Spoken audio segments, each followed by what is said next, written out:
ആരാധിക്കാം, നമുക്ക് ആരാധിക്കാം, ആത്മാവിൻ ശക്തിയോടെ ആരാധിക്കാം. ആരാധിക്കാം, നമുക്ക് ആരാധിക്കാം, ആത്മാവിൻ ശക്തിയോടെ ആരാധിക്കാം. ദാനിയേലോ സിംഹക്കുഴിയിൽ ആരാധിച്ചപ്പോൾ, അപ്പോസ്തലർ ജയിലുകളിൽ ആരാധിച്ചപ്പോൾ, ദാനിയേലോ സിംഹക്കുഴിയിൽ ആരാധിച്ചപ്പോൾ, അപ്പോസ്തലർ ജയിലുകളിൽ ആരാധിച്ചപ്പോൾ, ദൈവജനം രക്തം ചിന്തി ആരാധിച്ചപ്പോൾ, കഷ്ടതയിൽ ഞങ്ങളങ്ങേ ആരാധിക്കുന്നു.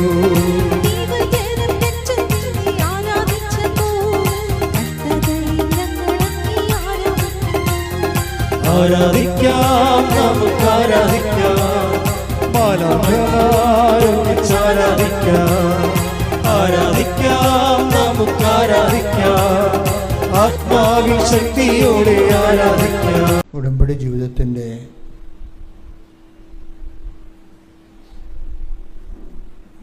പ്രധാന ലക്ഷ്യങ്ങളിലൊന്ന്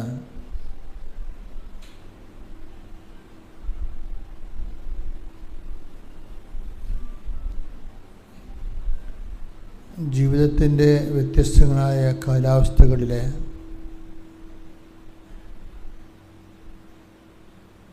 മനുഷ്യന് അനുഭവപ്പെടുന്ന പ്രതിസന്ധികൾ,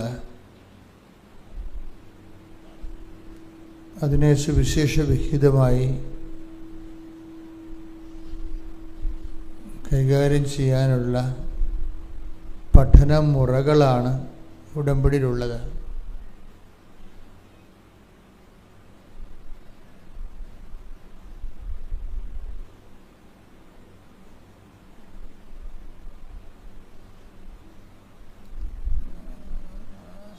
വൈദ്യം ശാസ്ത്രമാകുമ്പോൾ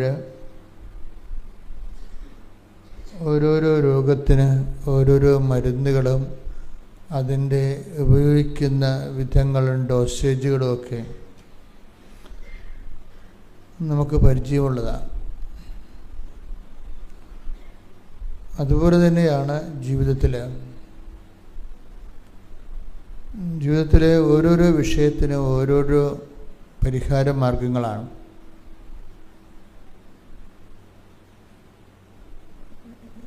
ഈ പരിഹാര മാർഗങ്ങൾ അതിൽ തന്നെ വളരെ വ്യക്തവും കൃത്യവുമാണ്.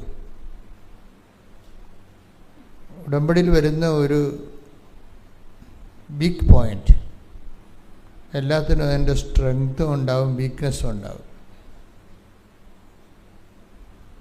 ഇപ്പം നമ്മൾ ഒരു കാര്യത്തിന് വേണ്ടി തുനിഞ്ഞിറങ്ങുമ്പോൾ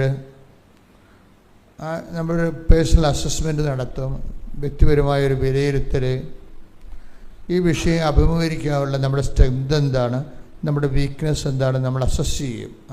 നമുക്ക് അതിനുള്ള പവർ എന്താണ്, എവിടെയാണ് നമുക്ക്.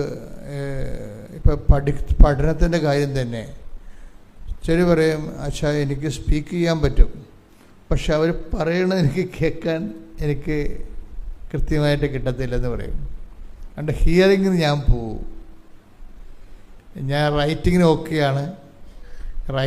ഓക്കെയാണ്. അതുപോലെ തന്നെ IELTSൻ്റെ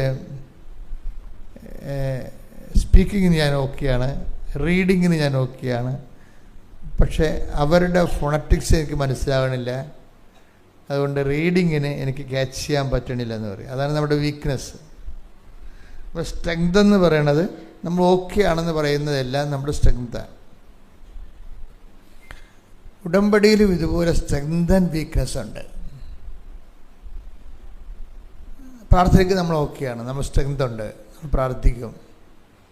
ഉടമ്പടി മിനിമം പ്രാർത്ഥനയേ ഉള്ളൂ. അപ്പം നിങ്ങൾ തന്നെ ഓർക്കും, ഇത്രയും കൊച്ചു പ്രാർത്ഥനയല്ലേ ഉള്ളൂ, ഇതുകൊണ്ട് വലിയ കാര്യങ്ങൾ എങ്ങനെ ചെയ്യാനാണെന്ന് നിങ്ങൾ ഓർക്കും. ആ പ്രാർത്ഥനയുടെ ഡോസേജ് അതിൽ 20% ഉള്ളൂ. ബാക്കി 30% കാരുണ്യ പ്രവൃത്തികളാണ്.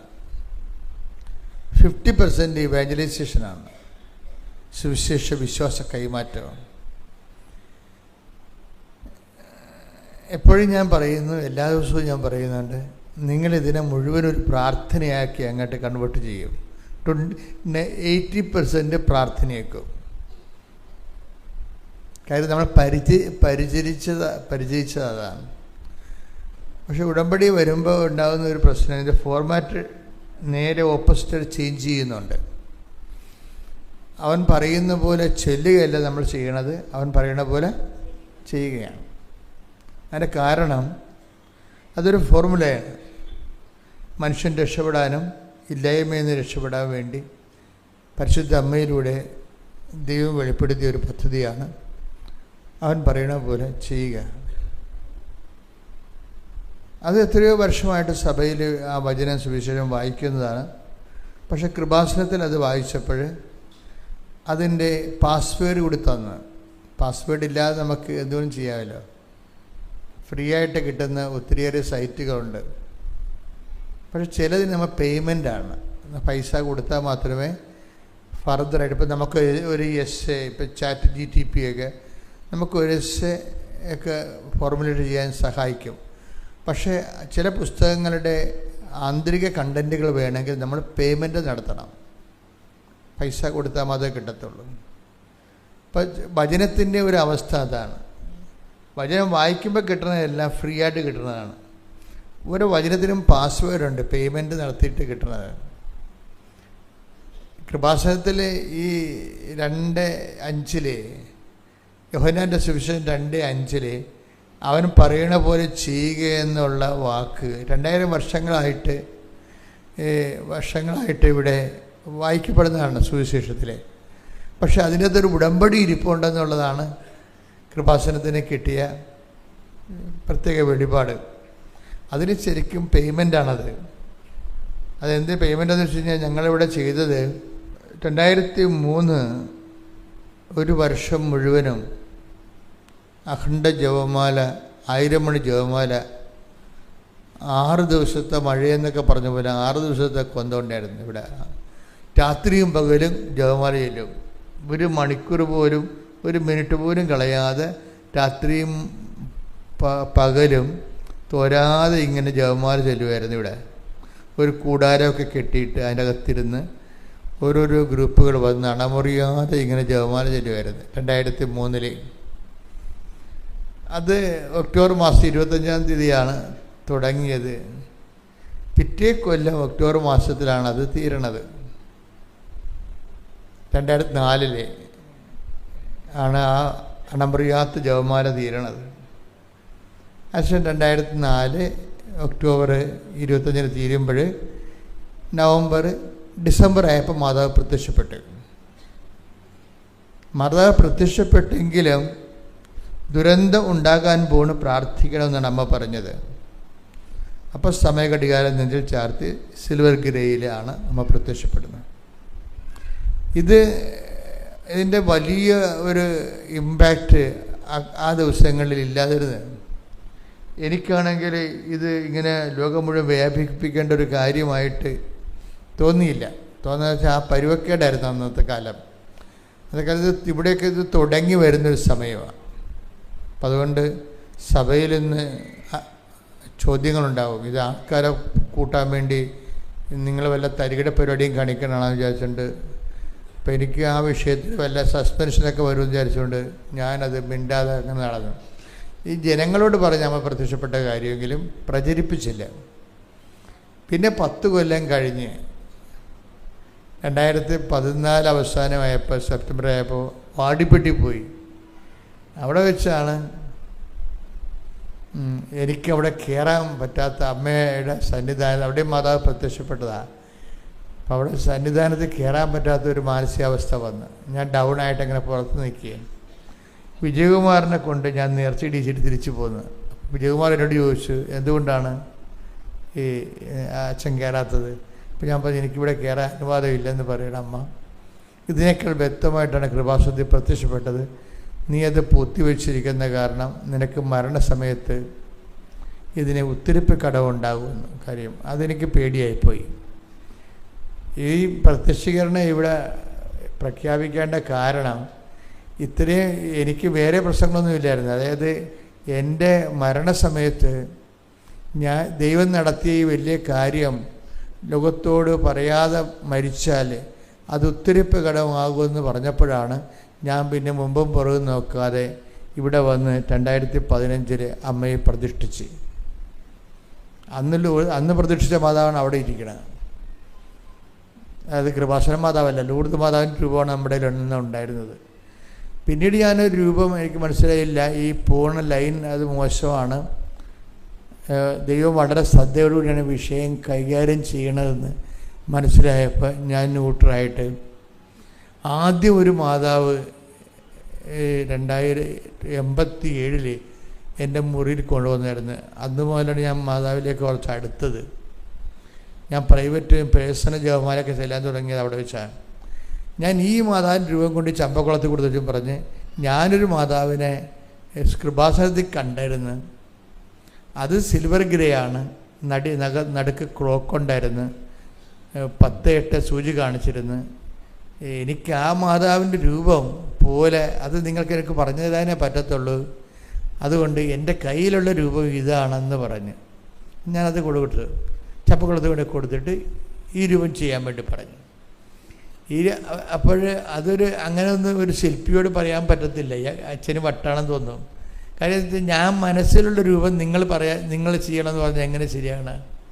എൻ്റെ മനസ്സിലുള്ള രൂപമേ നിങ്ങൾ ചെയ്യണം. നിങ്ങൾക്കൊരു മോഡൽ വേണമെങ്കിൽ എൻ്റെ കയ്യിൽ എന്നെ അമ്മയിലേക്ക് നയിച്ചൊരു രൂപമുണ്ട്, അത് ഇത് കൊണ്ടുവന്നു. എൻ്റെ അത് മൊബൈൽ അതിൻ്റെ പടങ്ങളെല്ലാം എടുത്ത് എന്തൊരു മാതാവിൻ്റെ രൂപം ഉണ്ടാക്കി. 1 കൊല്ലം കൊണ്ടാണ് ഈ രൂപം ഉണ്ടാക്കിയത്. അപ്പോൾ ചമ്പക്കുളത്ത് ഞാനൊരു ദിവസം ചെല്ലുമ്പോൾ തെങ്ങിൻ ചവിട്ടി ഈ രൂപം ഇരിപ്പുണ്ട് അവിടെ ഉണ്ടാക്കി വെച്ചിട്ട് വെയിലത്ത് വെച്ചതല്ലാതെ ആ ശില്പിയുടെ മുറി സ്ഥലമില്ലായിരുന്നു. അത് കാരണം അടുത്തടുത്ത് ഓർഡർ വന്നപ്പോൾ മാതാവിനെ അവർ പുറത്ത് വെച്ച്. അപ്പോൾ ഞാൻ ചെല്ലുമ്പോൾ വലിയ മാതാവല്ലേ പുറത്തിരിപ്പുണ്ട്. അപ്പോൾ ഞാനും തങ്കച്ചേനും സണ്ണിച്ചേട്ടനും കൂടി അവിടെ ചെല്ലുമ്പോൾ മാതാവിനൊക്കെ ഉണ്ട്. മാതാവ് ചെല്ലുമ്പോൾ തങ്കച്ചേട്ടൻ പറഞ്ഞ് ഇത് മാതാവാണെന്ന് എന്നോട് ചോദിച്ചു.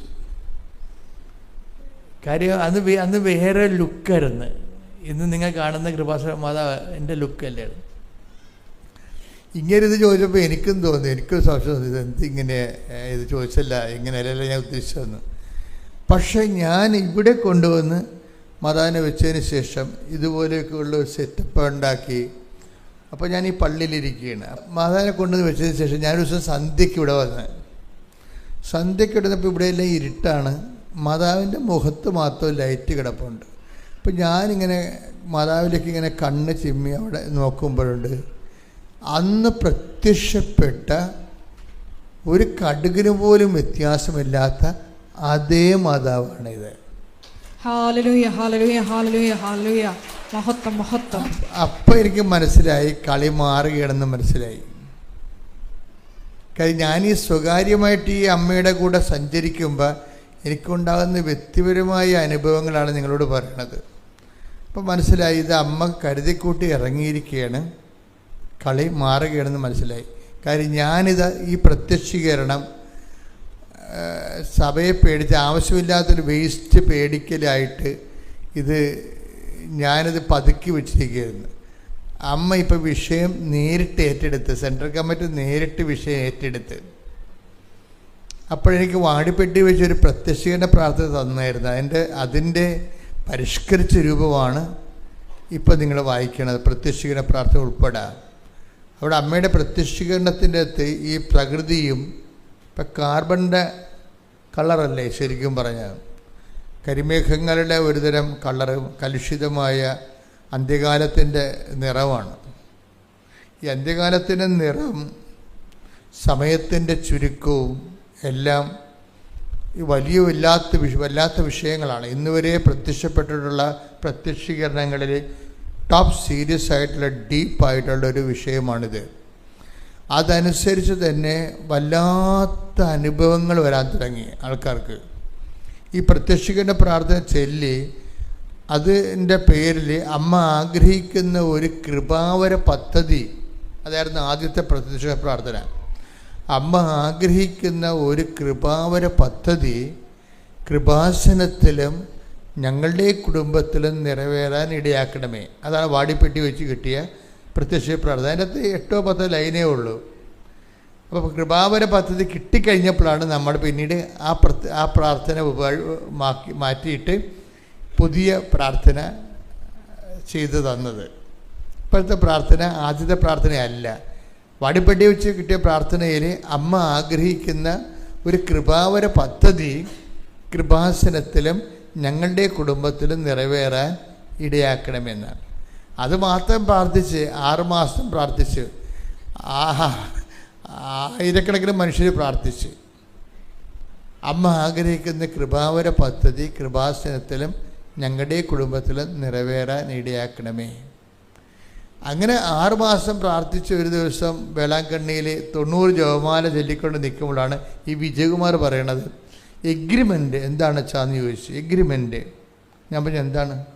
അല്ല, എഗ്രിമെൻ്റ് അത് നമ്മൾ തിരിച്ചു പോകാൻ നേരത്തെ എഗ്രിമെൻ്റ് എന്ന് അമ്മ പറയുന്നു എന്ന് പറഞ്ഞു. അപ്പോൾ എനിക്ക് മനസ്സിലായി, എനിക്കുള്ള മെസ്സേജാണ് അതെന്ന് മനസ്സിലായി. അപ്പം ഞാൻ പറഞ്ഞു, സാറേ അത് എഗ്രിമെൻ്റ് അല്ല, അത് ഉടമ്പടിയാണെന്ന് പറഞ്ഞു. കാര്യം പരിശുദ്ധാത്മാവ് ഉടനെ അത് വ്യാഖ്യാനപരം കിട്ടി. അതിൻ്റെ സാറിന് എഗ്രിമെൻ്റ് എന്നാണ് പറഞ്ഞെങ്കിലും എനിക്ക് വ്യാഖ്യാനപരം കിട്ടി. വ്യാഖ്യാനപരം കിട്ടി കഴിഞ്ഞപ്പോൾ ഞാൻ മനസ്സിലായി അത് എഗ്രിമെൻ്റ് അല്ല, അത് ഉടമ്പടിയാണ്. ഉടമ്പടിയാണെന്ന് പറഞ്ഞാൽ പിന്നെ ഞങ്ങൾക്ക് പറഞ്ഞത് ഓർമ്മയുള്ളൂ. പിന്നെ വിഷയം സീൻ ഉടനെ ചേഞ്ചാവും. എന്നിട്ട് ഉടനെ ഞാൻ പറയാം, സാറേ പേപ്പർ കീറി എടുത്തേ. അപ്പോൾ സാർ ഉടനെ താഴെ ഇരുന്ന് കെട്ടിയും പൊട്ടി പോരാൻ പോകുകയായിരുന്നു. രണ്ടാമത് സുഹൃത്ത് ബാഗ് തുറന്ന് പേപ്പർ എടുത്ത് ഒരു പേപ്പർ എനിക്കും തന്ന് ഒരു പേപ്പർ സാറിനും എടുത്ത് ഞാൻ കിഴക്കോട്ട് പോയി വേഗലമാതാവിൻ്റെ മുമ്പിൽ പോയി 4 കൊന്തയില്ലേ. ഞാൻ പറഞ്ഞു, ഇപ്പം അമ്മ കുറേ കാര്യങ്ങൾ നിങ്ങളോട് സംസാരിക്കും, ഇത് നിങ്ങൾ എഴുതി വെക്കാൻ പറഞ്ഞു. ആ പേപ്പർ അദ്ദേഹത്തിന് കൊടുത്ത് എനിക്ക് തന്ന പേപ്പറും കൊണ്ട് ഞാൻ കിഴക്കോട്ട് പോയി 4 കൊന്തയില്ലേ. 4 കൊന്തയില്ലേ. അപ്പോൾ എന്നോട് കുറേ കാര്യങ്ങൾ പറഞ്ഞു. അതെല്ലാം ഞാൻ നിറച്ച് എഴുതിയെടുത്തുകൊണ്ട് തിരിച്ച് ഇങ്ങേടുത്ത് 4 കൊന്തയും കഴിഞ്ഞ് ഇങ്ങേടുത്ത് വരുമ്പോൾ ഇങ്ങനെ വിഷണ്ണനായിരിക്കുക. ഞാൻ പറഞ്ഞു, എന്നാ പറ്റി? അമ്മ തന്ന് എഴുതിയ കാര്യങ്ങളൊക്കെ നിറച്ചുകൊണ്ട് പുള്ളിയുടെ പേപ്പറെ. പക്ഷെ അതെല്ലാം പാപങ്ങളെക്കുറിച്ചാണ് പറയണത്. എൻ്റെ കയ്യിലുള്ളത് മുഴുവൻ ബ്ലെസ്സിങ്സാണ്, നിറച്ച് ബ്ലെസ്സിങ്സ്.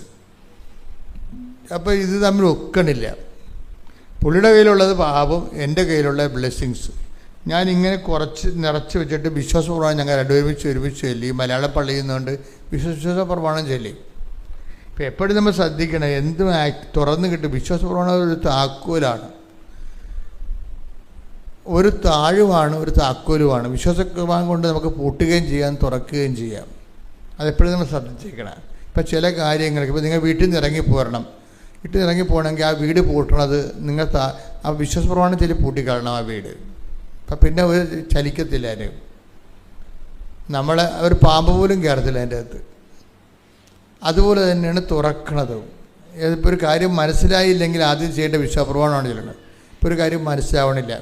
ഇപ്പോൾ ഒരു കാര്യത്തിൽ ഒരു വീട്ടിൽ നിന്ന് ഇറങ്ങിപ്പോവുകയാണ്, ഇന്ന് ആരൊക്കെ കാണാൻ പറ്റും, അവരവിടെ ഉണ്ടാകുമോ, നമ്മൾ ചെല്ലുമ്പോൾ അവർ അംഗീകരിക്കുമോ, പറയണ കേൾക്കുമോ, പോകുന്ന കാര്യം നടക്കുമോ. അപ്പോൾ ആദ്യം ചെല്ലേണ്ടത് ഓപ്പൺ ചെയ്യേണ്ടത് താക്കോല് വിശ്വാസപ്രമാണമാണ്. വിശ്വാസപ്രമാണം ചൊല്ലിയിട്ട് വേണം നിങ്ങൾ വേറെ എന്ത് പ്രാർത്ഥനയും ചെല്ലാൻ. ഇപ്പം ഞങ്ങളുടനെ ഇത് മനസ്സിലാവണില്ലല്ലോ എന്ന് വിചാരിച്ചുകൊണ്ട് ഉടനെ ഞങ്ങൾ വിശ്വാസപ്രമാണം ചൊല്ലി. വിശ്വാസപ്രമാണം ചൊല്ലിയ ഉടനെ ഈ സാധനം തുറന്ന് കിട്ടി. എന്താണ്? അനുദപിച്ചാൽ നീ അനുഗ്രഹം പ്രാപിക്കും. അപ്പോഴാണ് അത് ഉടമ്പടിയാണത്. അപ്പം അത് ഓപ്പണായി. എന്താണ്? അനുദപിച്ചാൽ നീ അനുഗ്രഹം പ്രാപിക്കും. അപ്പോൾ ഈ 2 പേപ്പറിന് നടുക്കുള്ള വാക്കതാണ് നടപടി. അത് യെശയ്യായുടെ പുസ്തകമാണ്. 1:18 വരണതാണ്. അനുദപിച്ചാൽ നീ അനുഗ്രഹം പ്രാപിക്കും. അന്ന് ആ ഭാഗം ഒന്ന് വായിച്ച്. യെശയ്യാ 1:19. യെശയ്യാ 1:19. അനുസരിക്കാൻ സന്നദ്ധരെങ്കിൽ നിങ്ങൾ ഐശ്വര്യം ആസ്വദിക്കും. അപ്പം ദൈവവചനത്തോട് അനുസരിച്ച് കഴിഞ്ഞാൽ അവിടെ വെച്ച് തന്നെ ഉടമ്പടിയായി. ഇത് കഴിഞ്ഞിട്ട് ഞങ്ങൾ ഉടമ്പടി അപ്പോൾ ഇവിടെ വന്നതിന് ശേഷം പിന്നെ ഒരു അമ്മ ശരിക്കും ഓപ്പൺ ചെയ്ത് തരണമുണ്ടല്ലോ. അപ്പോൾ പിന്നെ നമ്മൾ അതനുസരിച്ച് മൂവ് ചെയ്ത് പോവുകയാണ്. അപ്പോൾ ഞങ്ങളിതുപോലെ ആൾക്കാർ വന്ന് ഉടമ്പടി ചെയ്യാൻ തുടങ്ങി. അപ്പം അതിൻ്റെ അകത്ത് പാപങ്ങളുണ്ട്. പാപങ്ങൾ വെറുത്ത് ഉപേക്ഷിച്ചിട്ട് ആൾക്കാർ നിയോഗങ്ങൾ കൊണ്ടുവന്ന് സമർപ്പിക്കുന്ന ലളിതമായ ഒരു ഉടമ്പടിയാണ് 2016 അത് നടന്നുകൊണ്ടിരിക്കുന്ന സമയത്ത് പിന്നെ കുറേ ഇഷ്യൂസൊക്കെ ഉണ്ടായി. അപ്പോൾ അത് ഇങ്ങനെ ഒരു സിറ്റുവേഷൻസ് പുതിയൊരു പ്രാർത്ഥനാക്രമം വന്നപ്പോൾ പലയിടത്തും ചോദ്യങ്ങളുണ്ടായി. എന്താണിത്, എവിടെ നിന്നാണിത്, എങ്ങനെയാണിത്, ബൈബിള് വിരുദ്ധമാണോ, ദൈവശാസ്ത്ര വിരുദ്ധമാണോ എന്നൊക്കെ സഭയുടെ ഉള്ളിൽ നിന്നൊക്കെ ചോദ്യങ്ങളുണ്ടായി. അപ്പോൾ എനിക്ക് തോന്നി ഇതൊന്ന് ആൾക്കാർക്ക് ബോധ്യപ്പെടുത്താൻ വേണ്ടി, മെത്രാനച്ചന്മാർക്കെല്ലാം ബോധ്യപ്പെടുത്താൻ വേണ്ടി ഇത് എഴുതണമല്ലോ എന്ന് എഴുതി. അങ്ങനെ ഇരുന്ന് എഴുതി 72 മണിക്കൂർ എഴുതിയ 170 പേജുകൾ 72 മണിക്കൂർ കൊണ്ട് എഴുതിയതാണിത്. ആ എഴുതിയതിൻ്റെ കൂട്ടത്തിലാണ് ഇതെല്ലാം വരണം. ഉപ്പ്, ഉടമ്പടി തൈലം, ഉടമ്പടി ഇങ്ങനെ ഓരോ സാധനങ്ങളും അതിൻ്റെ വിശദീകരണങ്ങളും അതിൻ്റെ സുവിശേഷ പശ്ചാത്തലങ്ങളും ഇങ്ങനെ എല്ലാം എഴുതുകയാണ്. അത് ദൈവം ഇങ്ങനെ എല്ലാ നിമിഷങ്ങളും ഇങ്ങനെ തന്നുകൊണ്ടിരിക്കുന്നു ഓരോ സംഭവം. ഇതെല്ലാം കൂടി ആകുമ്പോൾ ഇത് വലിയൊരു സംഭവമായിട്ട് മാറുകയാണ്. അപ്പോഴാണ് പ്രയോഗവിധികൾ വരണത്. പ്രയോഗവിധികൾ ഇപ്പോൾ നമുക്ക് പ്രഖ്യാപനങ്ങളുണ്ട്, പ്രാർത്ഥനയുണ്ട്, പക്ഷേ പ്രയോഗവിധികളില്ല. പ്രയോഗവിധികളെന്ന് പറയുന്നത് സഭയിൽ കുറവാണ്. സഭയിലുണ്ടായിരുന്ന പ്രയോഗവിധികൾ തന്നെ കുറഞ്ഞുകൊണ്ടിരിക്കുകയാണ്. ഇപ്പോൾ നമ്മൾ പെസകാവ് വലിയ ശനിയാഴ്ച നമുക്ക് പണ്ട് ആനാമ്പെള്ളം തരത്തില്ല, പുത്തൻവെള്ളം തരികയില്ലേ. ഇപ്പോൾ പുത്തൻവെള്ളം ആൾക്കാർ ഉപയോഗിക്കണില്ലല്ലോ അധികം. അതിൻ്റെ കാരണം എന്ന് വെച്ച് കഴിഞ്ഞാൽ ഈ പ്രയോഗവിധികളെക്കുറിച്ച് പിന്നീട് വന്ന അച്ഛന്മാർക്ക് ഇതിൻ്റെ കാര്യങ്ങൾ അറിയാൻ പറ്റാതെ വന്ന്. പുത്തൻവെള്ളത്തിൻ്റെ ഗുണമെന്ന് പണ്ട് ഒരു കുരുത്തോലയും കെട്ടി കുത്തൻവെള്ളം തളിച്ചാൽ അവിടെ നിൽക്കുക, അത് വിശ്വാസമായാലും. കാര്യം എന്താണ്?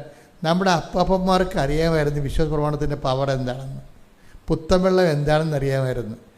പിന്നീട് വന്ന ഈ തിയോളജിയും ബൈബിളൊക്കെ പഠിച്ചിട്ട് വന്ന ആൾക്കാർക്ക് ഈ ആ പുസ്തകത്തിലുള്ള പശുവാണ്, അത് പുല്ല് തിന്നത്തില്ല. മിക്കവാറും പുല്ല് തിന്നുന്ന പശു ചത്തുപോയി.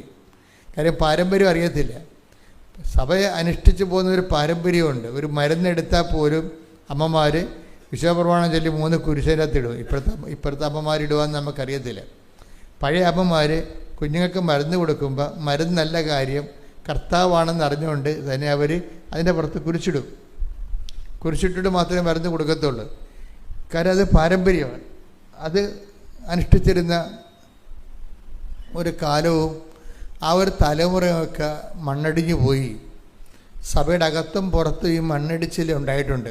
പാരമ്പര്യം ആവശ്യമില്ലാത്ത പാരമ്പര്യത്തെക്കുറിച്ച് കോയ്മ നടിക്കാൻ വേണ്ടി കൊട്ടിഘോഷിക്കണമെന്നല്ലാതെ ദൈവികമായ അനുഭവ വിശ്വാസ തലങ്ങളെ കൈമാറുന്ന പാരമ്പര്യങ്ങളാണ് നമുക്ക് നഷ്ടപ്പെട്ടത്. നമുക്ക് സമുദായ മേൽക്കോയ്മയ്ക്ക് വേണ്ടിയുള്ള കൊട്ടിഘോഷങ്ങൾ ആണിപ്പോൾ നടക്കുന്നത്. മറിച്ച് വേണ്ടത് വിശ്വാസ പാരമ്പര്യങ്ങളായിരുന്നു നമുക്കുണ്ടായിരുന്നത്. അത് ആ ഒരു തലമുറ മൺമറഞ്ഞ് പോയിക്കൊണ്ടിരിക്കുകയാണ്. കാര്യം അത് പ്രയോഗവിധികളുടെ ഒരു കാലമായിരുന്നു. എന്തും ദൈവത്തെ പ്രയോഗിക്കും. പുത്തൻവെള്ളമാണെങ്കിലും എന്ത് വിഷയമായാലും അതുകൊണ്ട് തളിക്കും. അതാണ് പ്രയോഗം എന്ന് പറയുന്നത്. അപ്പോൾ ഈ ഉടമ്പടി വന്നപ്പോൾ വീണ്ടും പ്രയോഗവിധികൾ തിരിച്ചു വന്നു. ഉപ്പ്, ഉടമ്പടി തൈലം, അല്ലേ, ഉടമ്പടി കാശ്രൂപം, എന്തെല്ലാം പ്രയോഗവിധികളാണ്. അത് വിശ്വാസത്തിൻ്റെ തന്നെ വേറൊരു എക്സ്പ്രഷനാണത് പ്രയോഗവിധികളെന്ന് പറയണത്. വിശ്വാസത്തിൻ്റെ എക്സ്പ്രഷൻസിൽ ഒന്ന് പ്രാർത്ഥന, രണ്ടാമത്തത് പ്രഖ്യാപനം അല്ലെങ്കിൽ പ്രഘോഷണം, മൂന്നാമത്തത് പ്രയോഗം. അപ്പോൾ ഉടമ്പടിയിൽ ഇതെല്ലാം സമൃദ്ധമായി. അതാണ് ഉടമ്പടി സമ്പൂർണമായ ഒരു ആധ്യാത്മിക ജീവിത രീതിയായിട്ട് ഉയർന്നു വരുന്നതിൻ്റെ കാരണം. വിശ്വാസത്തിൻ്റെ കഴിഞ്ഞ ദിവസങ്ങളിലൊരു സാക്ഷ്യമുണ്ടായി. സാക്ഷ്യം എന്ന് പറയുമ്പോൾ അവരുടെ പേര് എനിക്ക് ഇഷ്ടപ്പെട്ടായിരുന്നു. നല്ല സാക്ഷ്യം. അതായത് നിഷ രാജ എന്നും പറഞ്ഞ് അവർ ഗുജറാത്തിൽ താമസിക്കുകയാണ് വർഷങ്ങളായിട്ട്. രാജ അഗസ്റ്റിൻ, നിഷ രാജ, ഇവർ ഗുജറാത്തിൽ താമസിക്കുകയാണ്. അപ്പോൾ ഇവരുടെ പ്രശ്നമെന്ന് പറയുന്നത് ഇവർക്ക് 20 വർഷമായിട്ട് മക്കളില്ല. 20 വർഷമായിട്ട്. അപ്പം ഇവർ അവസാനത്തെ ചികിത്സ അമൃതയിലാണ്. അമൃതയിലെ ചികിത്സയും കഴിഞ്ഞിട്ട് അമൃത ഇവർക്ക് അതുകൊണ്ട് ശരിയാകഴിഞ്ഞിട്ട് അഹമ്മദാബാദിലെ ഏറ്റവും ടോപ്പ് ആശുപത്രിയിലെ 1ാം നമ്പർ ഡോക്ടറിൻ്റെ അടുത്ത് ഇവർ പോവും. അത് അമൃതയിൽ നിന്ന് ഇവരെ അങ്ങോട്ട്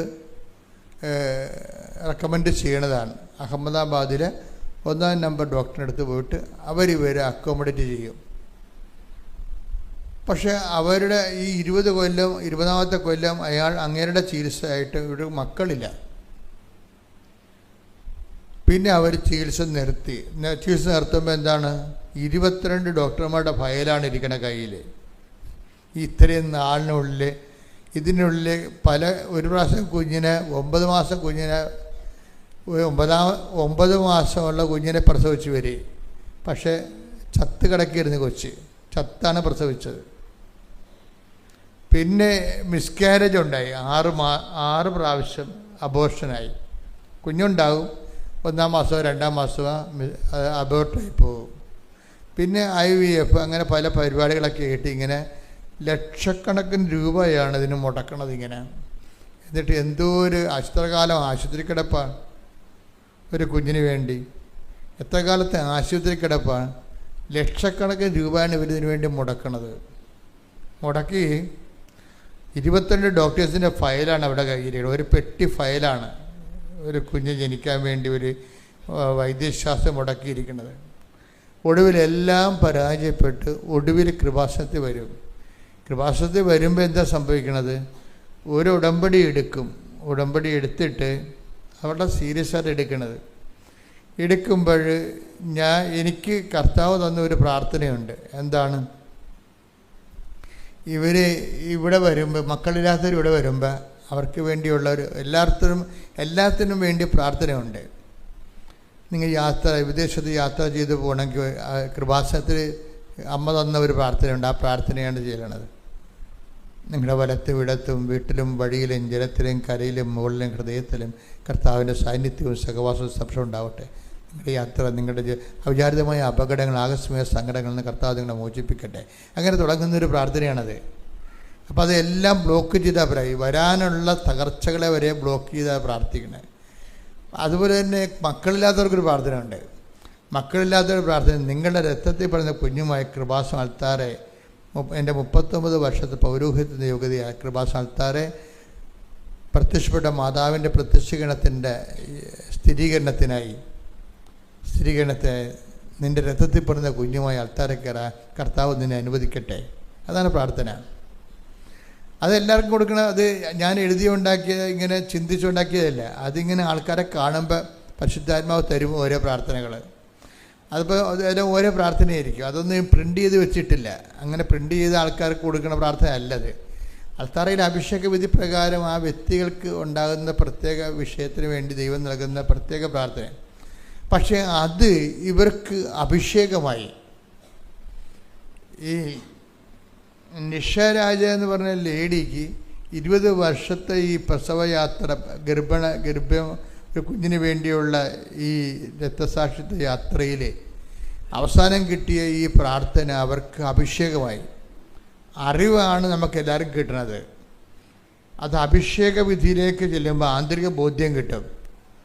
അറിവിന് ഭൗതിക ബോധ്യമേ കിട്ടത്തുള്ളൂ. അഭിഷേകത്തിന് ആന്തരിക ബോധ്യം കിട്ടും. അപ്പം നിഷാരാജയ്ക്ക് 39 കൊല്ലത്തെ പൗരോഹിത്യത്തിൻ്റെ യോഗ്യതയാൽ കൃപാസന അൾത്താറെ ജീവനോടെ പ്രത്യക്ഷപ്പെട്ട പരിശുദ്ധമ്മയുടെ പ്രത്യക്ഷീകരണ സ്ഥിരീകരണത്തിനായി നിൻ്റെ രക്തത്തിൽ പറയുന്ന കുഞ്ഞുമായി അൾത്താറെ കയറാൻ കർത്താവ് നിന്നെ അനുഗ്രഹിക്കട്ടെ എന്ന് പറഞ്ഞ പുരോഹിത വിധി പ്രകാരമുള്ള പ്രാർത്ഥനയിൽ ഇവക്ക് അഭിഷേകമായി. അവളെന്ത് ചെയ്യുന്നറിയാവോ, ഇനി നോക്കണ്ട, ഇനി കുഞ്ഞിനെ കിട്ടിയത് തന്നെ, അമ്മ ഈ ആൾക്കാരെ നിനക്ക് കുഞ്ഞിനെ തന്നു കഴിഞ്ഞു എന്നും പറഞ്ഞ് കുഞ്ഞിനെ ജ്ഞാനസ്ഥാനപ്പെടുത്താനുള്ള തിരിയും മേടിച്ചുകൊണ്ടാണ് ഇവൾ ഇവിടുന്ന് പോണത്. എറണാകുളത്ത് പോയി ജ്ഞാനസ്ഥാനത്തിന് സെറ്റുണ്ടല്ല. അതാണ് ആ വിശ്വാസത്തിൻ്റെ രീതി എന്ന് പറയുന്നത്. ഇത് അഭിഷേകമായി കഴിയുമ്പോൾ എറണാകുളത്ത് നിന്ന് ഇവൾ വണ്ടി പിന്നെ ഗുജറാത്തിലേക്ക് പോണത് ജ്ഞാനസ്ഥാനത്തിൻ്റെ തിരിയും മേടിച്ചുകൊണ്ടാണ് പോണത്. കുഞ്ഞിനെ കിട്ടിക്കഴിഞ്ഞെന്ന് അവൾ ബോധ്യപ്പെട്ട് ഈ ജ്ഞാനസ്ഥാനത്തിൻ്റെ തിരി, അതിൻ്റെ ഹൈലൈറ്റ് അതാണ്. ഇപ്പോൾ മഴ വരാൻ വേണ്ടിയല്ല, അങ്ങനെ ഒരു സംഭവമില്ല. മഴ വരാൻ വേണ്ടി എല്ലാവരും കൂടി പ്രാർത്ഥിച്ചു. ഒരു 5 വയസ്സുള്ള കുഞ്ഞ് കുടയും കൊണ്ടുപോയെന്ന്. എന്താണ് മറ്റു മഴ വരാൻ വേണ്ടി എല്ലാവരും പ്രാർത്ഥിച്ചതാണ്. പക്ഷെ മഴ വരുമോ ഇല്ലയെന്ന് ആർക്കും അറിയത്തില്ല. പക്ഷെ കൊച്ചിന് മനസ്സിലായി നമ്മൾ പ്രാർത്ഥിച്ചത് മഴ വരാനല്ലേ, അപ്പം മഴ വരുമല്ല, അപ്പം കുട വേണ്ടേ. അതുപോലെയാണ് ഇവർ ചെയ്തിരിക്കുന്നത്. എന്താണ് ചെയ്തിരിക്കുന്നത്, നിൻ്റെ രക്തത്തിൽ പറഞ്ഞ കുഞ്ഞുമായി അൾത്താറെ കയറാൻ കർത്താവ് നിന്നെ അനുഗ്രഹിക്കട്ടെ എന്നാണ് പറയുന്നത്. അപ്പം ആ ഒരൊറ്റ പ്രാർത്ഥനയ്ക്ക് ഇവർക്ക് അഭിഷേകമായി. അവരെന്ത് ചെയ്ത് ജ്ഞാനസ്നാനത്തിൻ്റെ തിരിയും മേടിച്ചുകൊണ്ട് പള്ളി കുഞ്ഞിനെയും കൊണ്ട് പോകുമ്പോൾ നമ്മൾ ഉപയോഗിക്കുന്ന ഈ പൂക്കൾ ചുറ്റിയ തിരിയില്ലേ, നീണ്ടത്തില്ല, അത്രയും വലിയ തിരി, ജ്ഞാനസ്നാനത്തിരി, അത് മേടിച്ചുകൊണ്ട് ഇവർ പോയി. അതുപോലെ തന്നെ അവരാഴ്ച പ്രഗ്നൻ്റായി. പക്ഷെ ഇവരറിഞ്ഞില്ല. ഇവർ തിരിച്ച് റാലിക്ക് വന്ന്.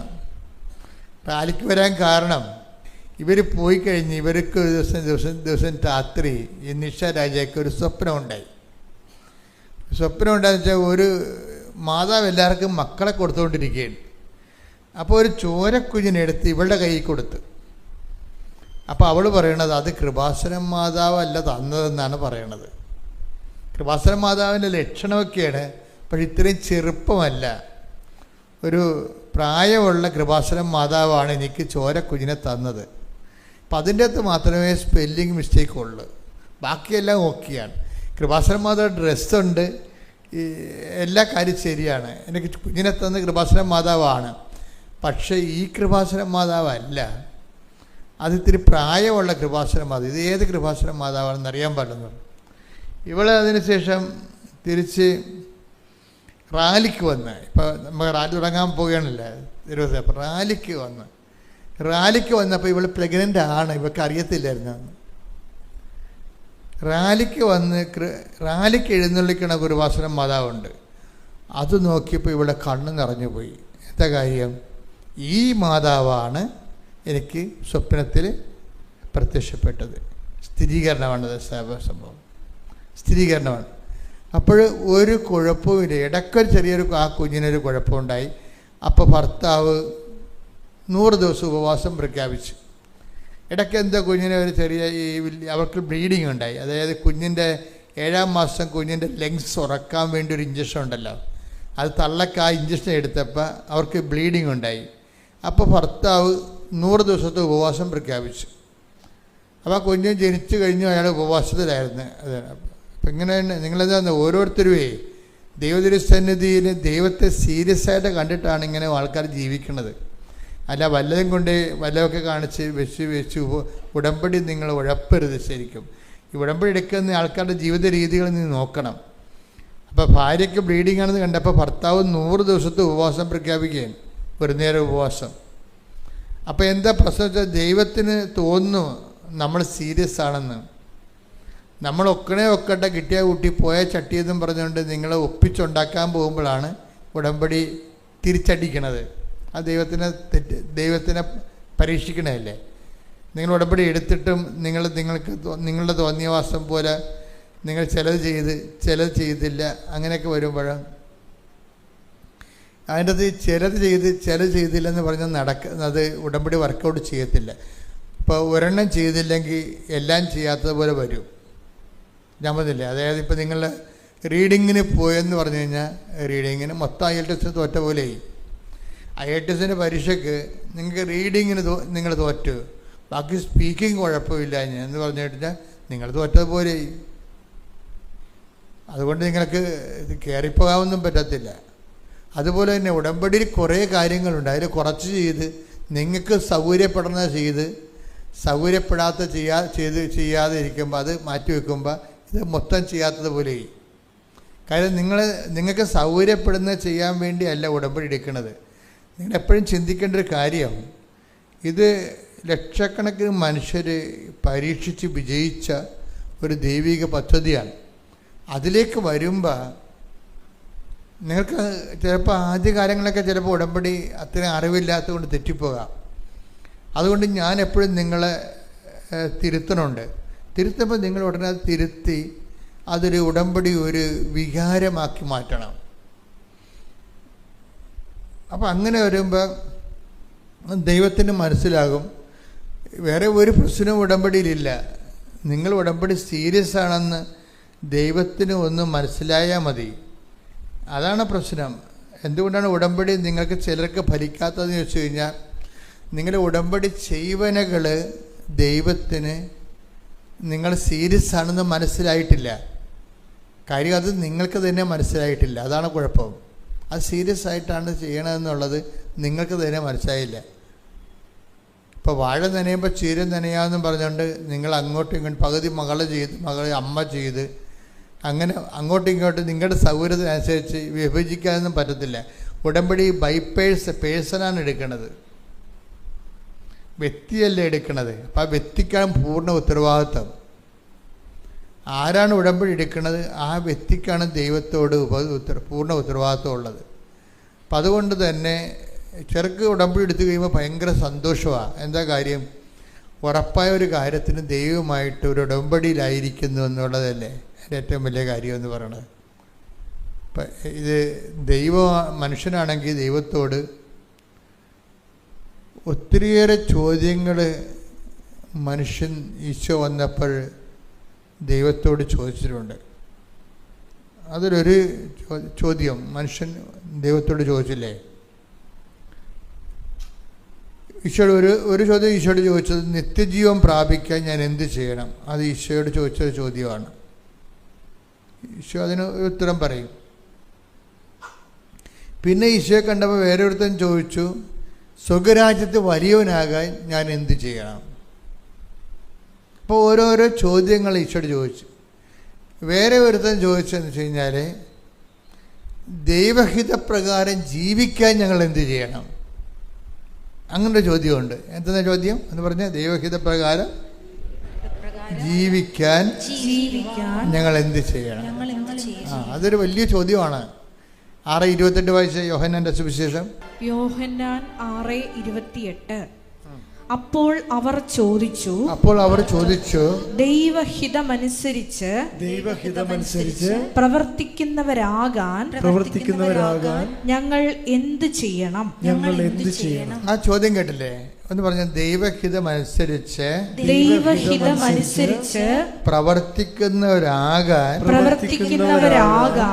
അല്ലാതെ പ്രാർത്ഥിക്കുന്നവരല്ല. മനസ്സിലായില്ലേ? പ്രാർത്ഥിക്കുന്നവരല്ല. പിന്നെ ആരാണ്? ദൈവഹിതം. 6:28 എന്ന് പറഞ്ഞ ദൈവഹിതമനുസരിച്ച് പ്രവർത്തിക്കുന്നവരാകാൻ ഞങ്ങൾ എന്ത് ചെയ്യണം? അപ്പൊ ഈശോ ഒരു ഉത്തരം അതിന് പറയും. എന്താണ് ദൈവഹിത പ്രകാരമുള്ള പ്രവൃത്തി? വായിച്ചത്. യേശു മറുപടി പറഞ്ഞു. യേശു മറുപടി പറഞ്ഞു, ഇതാണ് ദൈവഹിതമനുസരിച്ചുള്ള പ്രവൃത്തി. അവിടുന്ന് അയച്ചവനിൽ വിശ്വസിക്കുക.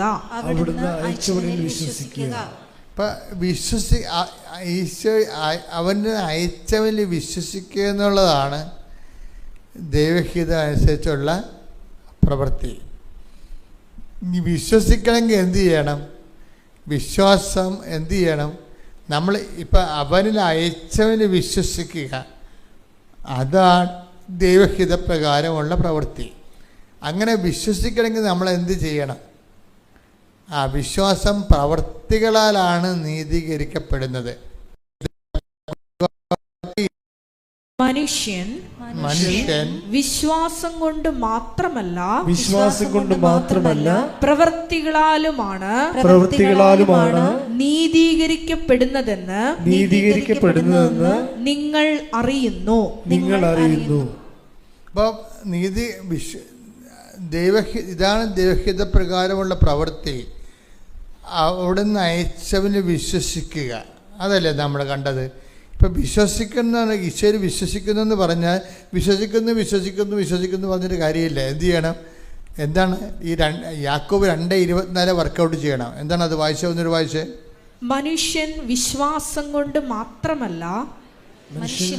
കൊണ്ട് മാത്രമല്ല പ്രവൃത്തികളാലുമാണ് നീതീകരിക്കപ്പെടുന്നതെന്ന് നിങ്ങൾ അറിയുന്നു. അപ്പൊ ദൈവഹിത പ്രകാരം ജീവിക്കാൻ ഞങ്ങൾ എന്ത് ചെയ്യണമെന്ന് ചോദിച്ചു കഴിഞ്ഞാൽ ഉത്തരം എന്താണ്? അവിടുന്ന് അയച്ചവനിൽ വിശ്വസിക്കുക എന്ന് വെച്ചാൽ എന്താണെന്ന് ചോദിച്ചു കഴിഞ്ഞാൽ, വിശ്വാസം നീതീകരിക്കപ്പെടുന്നത് പ്രവൃത്തികൾ വഴിയാണ്. അതാണ് ഈ ഉടമ്പടി എന്ന് പറയണത്. പ്രവൃത്തികൾ എന്ന് പറഞ്ഞാൽ എന്ത് പ്രവൃത്തികളാണ്? എന്തെങ്കിലും പ്രവൃത്തികളാണ്? അല്ല. പിന്നെ എന്താണ്?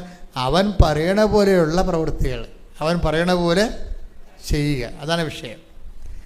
അവൻ അത് വായിച്ച് യോഹന്നാൻ 2:5. അവന്റെ അമ്മ പരിചാരകരോട് പറഞ്ഞു, അവൻ നിങ്ങളോട് പറയുന്നത് ചെയ്യുവിൻ. അപ്പൊ ഈ അവൻ നിങ്ങളോട് ദൈവഹിത പ്രകാരമുള്ള പ്രവൃത്തി എന്താ? ദൈവഹിതപ്രകാരം ജീവിക്കാൻ ഞങ്ങൾ എന്ത് ചെയ്യണമെന്ന ചോദ്യത്തിന് ഉത്തരം എന്താണ്? അവിടുന്ന് അയച്ചവനിൽ വിശ്വസിക്കുക. എന്ത് വിശ്വസിക്കണം എന്നുള്ള ഉത്തരം എന്താണ്? വിശ്വാസം പ്രവൃത്തികളാൽ നീതീകരിക്കപ്പെടുന്നു. എന്ത് പ്രവൃത്തി എന്ന് ചോദിച്ചു കഴിഞ്ഞാൽ എന്താണ്? അവൻ പറയുന്നത് പോലെ ചെയ്യുക. ഇത് ഇന്റർകണക്റ്റഡ് ആണ്. അപ്പോൾ ദൈവഹിതപ്രകാരമുള്ള പ്രവൃത്തി എന്ന് പറഞ്ഞാൽ എന്താണ്? ഉടമ്പടി ജീവിതമാണ്. കൈയടിച്ച് ശ്രദ്ധിക്കട്ടെ. ഹല്ലേലൂയ. എനിക്ക് നിങ്ങളോട് പറയാനുള്ളത്, ദൈവം ഒരിക്കലും എന്നെ സംബന്ധിച്ചിടത്തോളം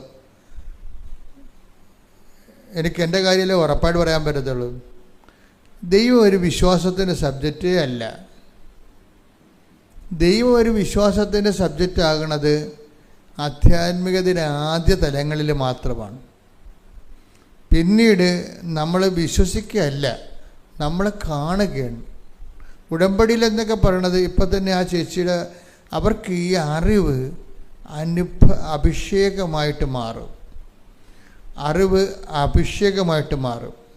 അതുകൊണ്ടാണ് ഞാൻ അവരെ ആശീർവദിക്കുമ്പോൾ അവർ ജ്ഞാനസാരത്തിരിയും മേടിച്ചുകൊണ്ട് പോകണം. ഇനി ഉറപ്പായെന്നും പറഞ്ഞ് പോകണെന്താണ്? ഉറപ്പ് അത് അറിവിനങ്ങനെ ഒരു ഗുണമുണ്ട്. നിങ്ങളെപ്പോഴും നമ്മൾ ശ്രദ്ധിക്കേണ്ടത്, ഈ ഉടമ്പടി ഞാൻ 5 പുതുക്കി 15 പുതുക്കി എന്നൊക്കെ പറഞ്ഞ് നിങ്ങൾ എന്നെ ഭീഷണിപ്പെടുത്തുകയല്ല ചെയ്യേണ്ടത്. നിങ്ങൾ അറിവിൻ്റെ തലത്ത് നിന്ന് അഭിഷേകത്തിലേക്ക് മാറിയാൻ നോക്കണം. ആധ്യാത്മികത എന്ന് പറഞ്ഞാൽ നല്ല രസമാണ്. ആധ്യാത്മികത എന്ന് പറഞ്ഞത് നല്ല ഡെപ്തുള്ള വിഷയമാണ്. അറിവ് കുറേ നാളായില്ലേ നിങ്ങൾ അതിൻ്റെ അകത്ത് ജീവിക്കുന്നവരില്ലേ? അപ്പം അങ്ങനെയുണ്ട്. അതിൻ്റെ ആനുപാതികമായ വളർച്ച ഉണ്ടാകണം.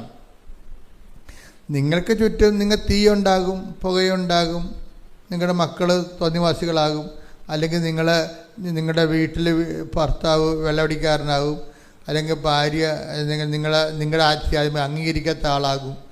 വീട്ടിൽ മക്കളാരും നിങ്ങളുടെ പ്രാർത്ഥന കേൾക്കുമ്പോൾ തന്നെ ചിരി വരും, അവർക്ക് നിങ്ങളെ ആക്ഷേപിക്കും. അങ്ങനെ പല കാര്യങ്ങളും വീട്ടിൽ നടക്കും. നിങ്ങൾ തീയിലൂടെ നടക്കുമെന്ന് ഈശോ പറഞ്ഞല്ല, അത് തീയാണ്. പക്ഷെ എന്താണ് സംഭവിക്കുന്നത്? തീ നിങ്ങളെ പൊള്ളിക്കുകയില്ല. അതാണ് അഭിഷേകം എന്ന് പറയുന്നത്. എടുത്തത് വചനെടുത്ത് യെശയ്യാ 43:2. സമുദ്രത്തിലൂടെ കടന്നു പോകുമ്പോൾ സമുദ്രത്തിലൂടെ കടന്നു പോകുമ്പോൾ ഞാൻ നിന്നോട് കൂടെ ഉണ്ടായിരിക്കും.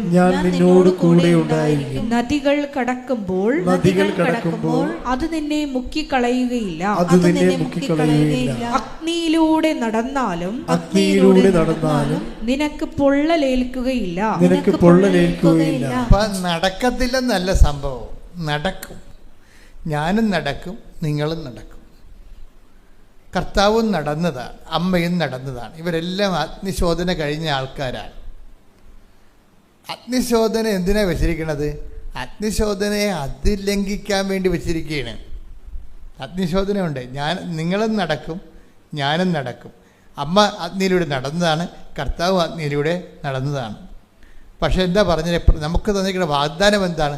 അഗ്നിയിലൂടെ നടക്കും, അഗ്നി നിന്നെ വിഴുങ്ങുകയില്ല. അതാണ് അഭിഷേകം എന്ന് പറയണത്. അതിനാണ് ഇപ്പം നടക്കണ എന്തിനാണ്?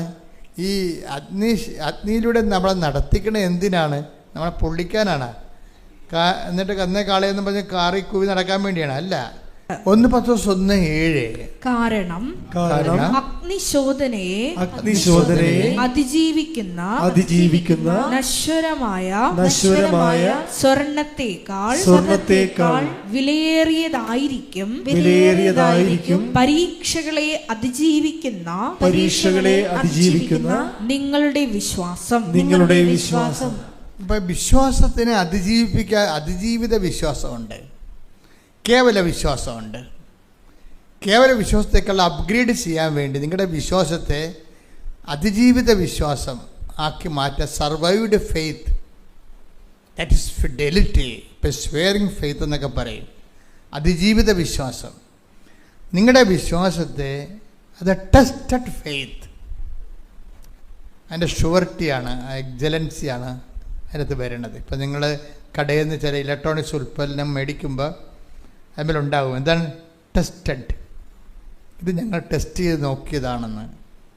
അത് നമ്മുടെ വിശ്വാസം ടെസ്റ്റഡ് ആണെങ്കിൽ നമുക്കത് നല്ല ആസ്തിഭദ്രത വർദ്ധിപ്പിക്കും. അതിന് ഇതുപോലെ ഓരോ പരീക്ഷ കഴിയുമ്പോഴും ഫെയ്ത്ത് മുമ്പത്തേക്കാൾ പവർഫുള്ളായിരിക്കണം. അല്ലാതെ കർത്താവ് ഇത് ഞങ്ങളോട് ഇങ്ങനെ ചെയ്തല്ല, ഞാൻ കുറേ പ്രാർത്ഥനയൊക്കെ നടക്കണമല്ലേ, കർത്താവിനിങ്ങനെ ഞങ്ങളോട് ചെയ്യാവാ എന്നൊക്കെ ചോദിച്ചുകൊണ്ട് നടക്കണം. അതുകൊണ്ട് അവിടെ വെച്ച് ആ വിശ്വാസം കരിഞ്ഞു മാറുകയാണ്. എപ്പോഴും നമ്മൾ ശ്രദ്ധിക്കണം. അതായത് മിണ്ടാതിരുന്നാലും മണ്ടത്തരങ്ങൾ ദൈവത്തോട് ചോദിക്കരുത്. പറഞ്ഞ മനസ്സിലായില്ലേ? മിണ്ടാതിരുന്നാലും മണ്ടത്തരങ്ങൾ ദൈവത്തോട് ചോദിക്കരുത്. അപ്പം കരിഞ്ഞു മാറി സംഭവം. നിങ്ങൾ ചോദിക്കുകയെ, ഞാനിങ്ങനെ ഉടമ്പടിയൊക്കെ എടുത്തതല്ലേ, അപ്പം ദൈവത്തിന് ഇങ്ങനെ എന്നോട് ചെയ്യാവാ എന്ന് നിങ്ങൾ ചോദിച്ചാൽ, കർത്താവ് പണ്ട് അമ്മയോടും നിക്കോദേമോസിനോടും ഈശോ ഉത്തരം മുട്ടിച്ച ഒരു ചോദ്യമുണ്ട്. എന്താണ്? ഈശോ പ്രീസപ്പോസ് ചെയ്യുന്നൊരു കാര്യമുണ്ട്. നിനക്ക് ഇതൊക്കെ അറിയാവുന്നതെന്നാണ് ഞാൻ ധരിച്ചിരിക്കണതെന്ന് പറയും. അതോടുകൂടി അമ്മ ഫ്ലാറ്റായി. എന്താണ്? 2:48 വായിച്ചേ. ലൂക്കാ 2:48. അവനെ കണ്ടപ്പോൾ മാതാപിതാക്കൾ വിസ്മയിച്ചു. അവന്റെ അമ്മ അവനോട് പറഞ്ഞു, മകനെ, നീ ഞങ്ങളോട് ഇങ്ങനെ ചെയ്തതെന്ത്? കണ്ട അമ്മ ചോദിച്ചതാണ്. എന്താണ് ഈ കാണാതെ പോയില്ലേ കർത്താവിനെ? ദേവാലയത്തിൽ വെച്ച് വേദശാസ്ത്രങ്ങളെ തർക്കിച്ചുകൊണ്ടിരുന്ന സമയത്ത് മാതാവിൻ്റെ കയ്യിൽ നിന്ന് വിട്ടുപോയില്ലേ? അതാ ചോദിക്കേണ്ടത്. എൻ്റെ മകനെ, നീ എന്താണ് ഞങ്ങളോട് ഇങ്ങനെ ചെയ്തത്? അത് നമ്മളും ചോദിക്കണതാണ്. ഞാൻ ഉടമ്പടി എടുത്തതല്ലേ, എന്താ ദൈവം എന്നോട് ഇങ്ങനെ ചെയ്തത്? അപ്പോൾ ഉടമ്പടി എടുക്കുമ്പോൾ നമ്മളെപ്പോഴും ശ്രദ്ധിക്കേണ്ട ഒരു വിഷയം വെച്ച് കഴിഞ്ഞാൽ, ദൈവത്തിന് നമ്മളെക്കുറിച്ച് അസസ്മെൻ്റ് ഉണ്ട്. നമ്മളെക്കുറിച്ച് നമുക്ക് അസസ്മെൻ്റ് ഇല്ല, എന്നുവെച്ചാൽ വിലയിരുത്തലില്ല. നമ്മളിപ്പോഴും എന്ന് പറയും ഈള പിടിച്ച പിള്ളേരെ പോലെ നടക്കണമെന്നല്ലാതെ. പക്ഷെ ദൈവം ഇങ്ങനെ വളർത്തി ഈ ഉടമ്പടിയിലേക്ക് വരുമ്പോൾ ഒരു മിനിമം നോളജ് നമ്മളെക്കുറിച്ച് ഉണ്ടാകണം എന്നാണ് ദൈവം പ്രീസപ്പോസ് ചെയ്യണത്. പണ്ട് ഈ നിക്കോദേമോസിന് ഈ അബദ്ധം പറ്റിയായിരുന്നു. അമ്മയ്ക്ക് പറ്റിയ അതേ അബദ്ധം നിക്കോദേമോസിന് വേദശാസ്ത്രിക്ക് പറ്റിയായിരുന്നു. വേദശാസ്ത്രി ചോദിച്ചു, പ്രായമായ എനിക്ക് വീണ്ടും അമ്മയുടെ ഉദരത്തിൽ പ്രവേശിക്കാൻ പറ്റുമോ എന്ന് ചോദിച്ചപ്പോൾ ഈശോ ഇതുപോലൊരു ചോദ്യം ചോദിച്ചു. വായിച്ചേ. യോഹന്നാൻ 3:4. നിക്കോദേമോസ് ചോദിച്ചു, പ്രായമായ മനുഷ്യന് ഇത് എങ്ങനെ സാധിക്കും?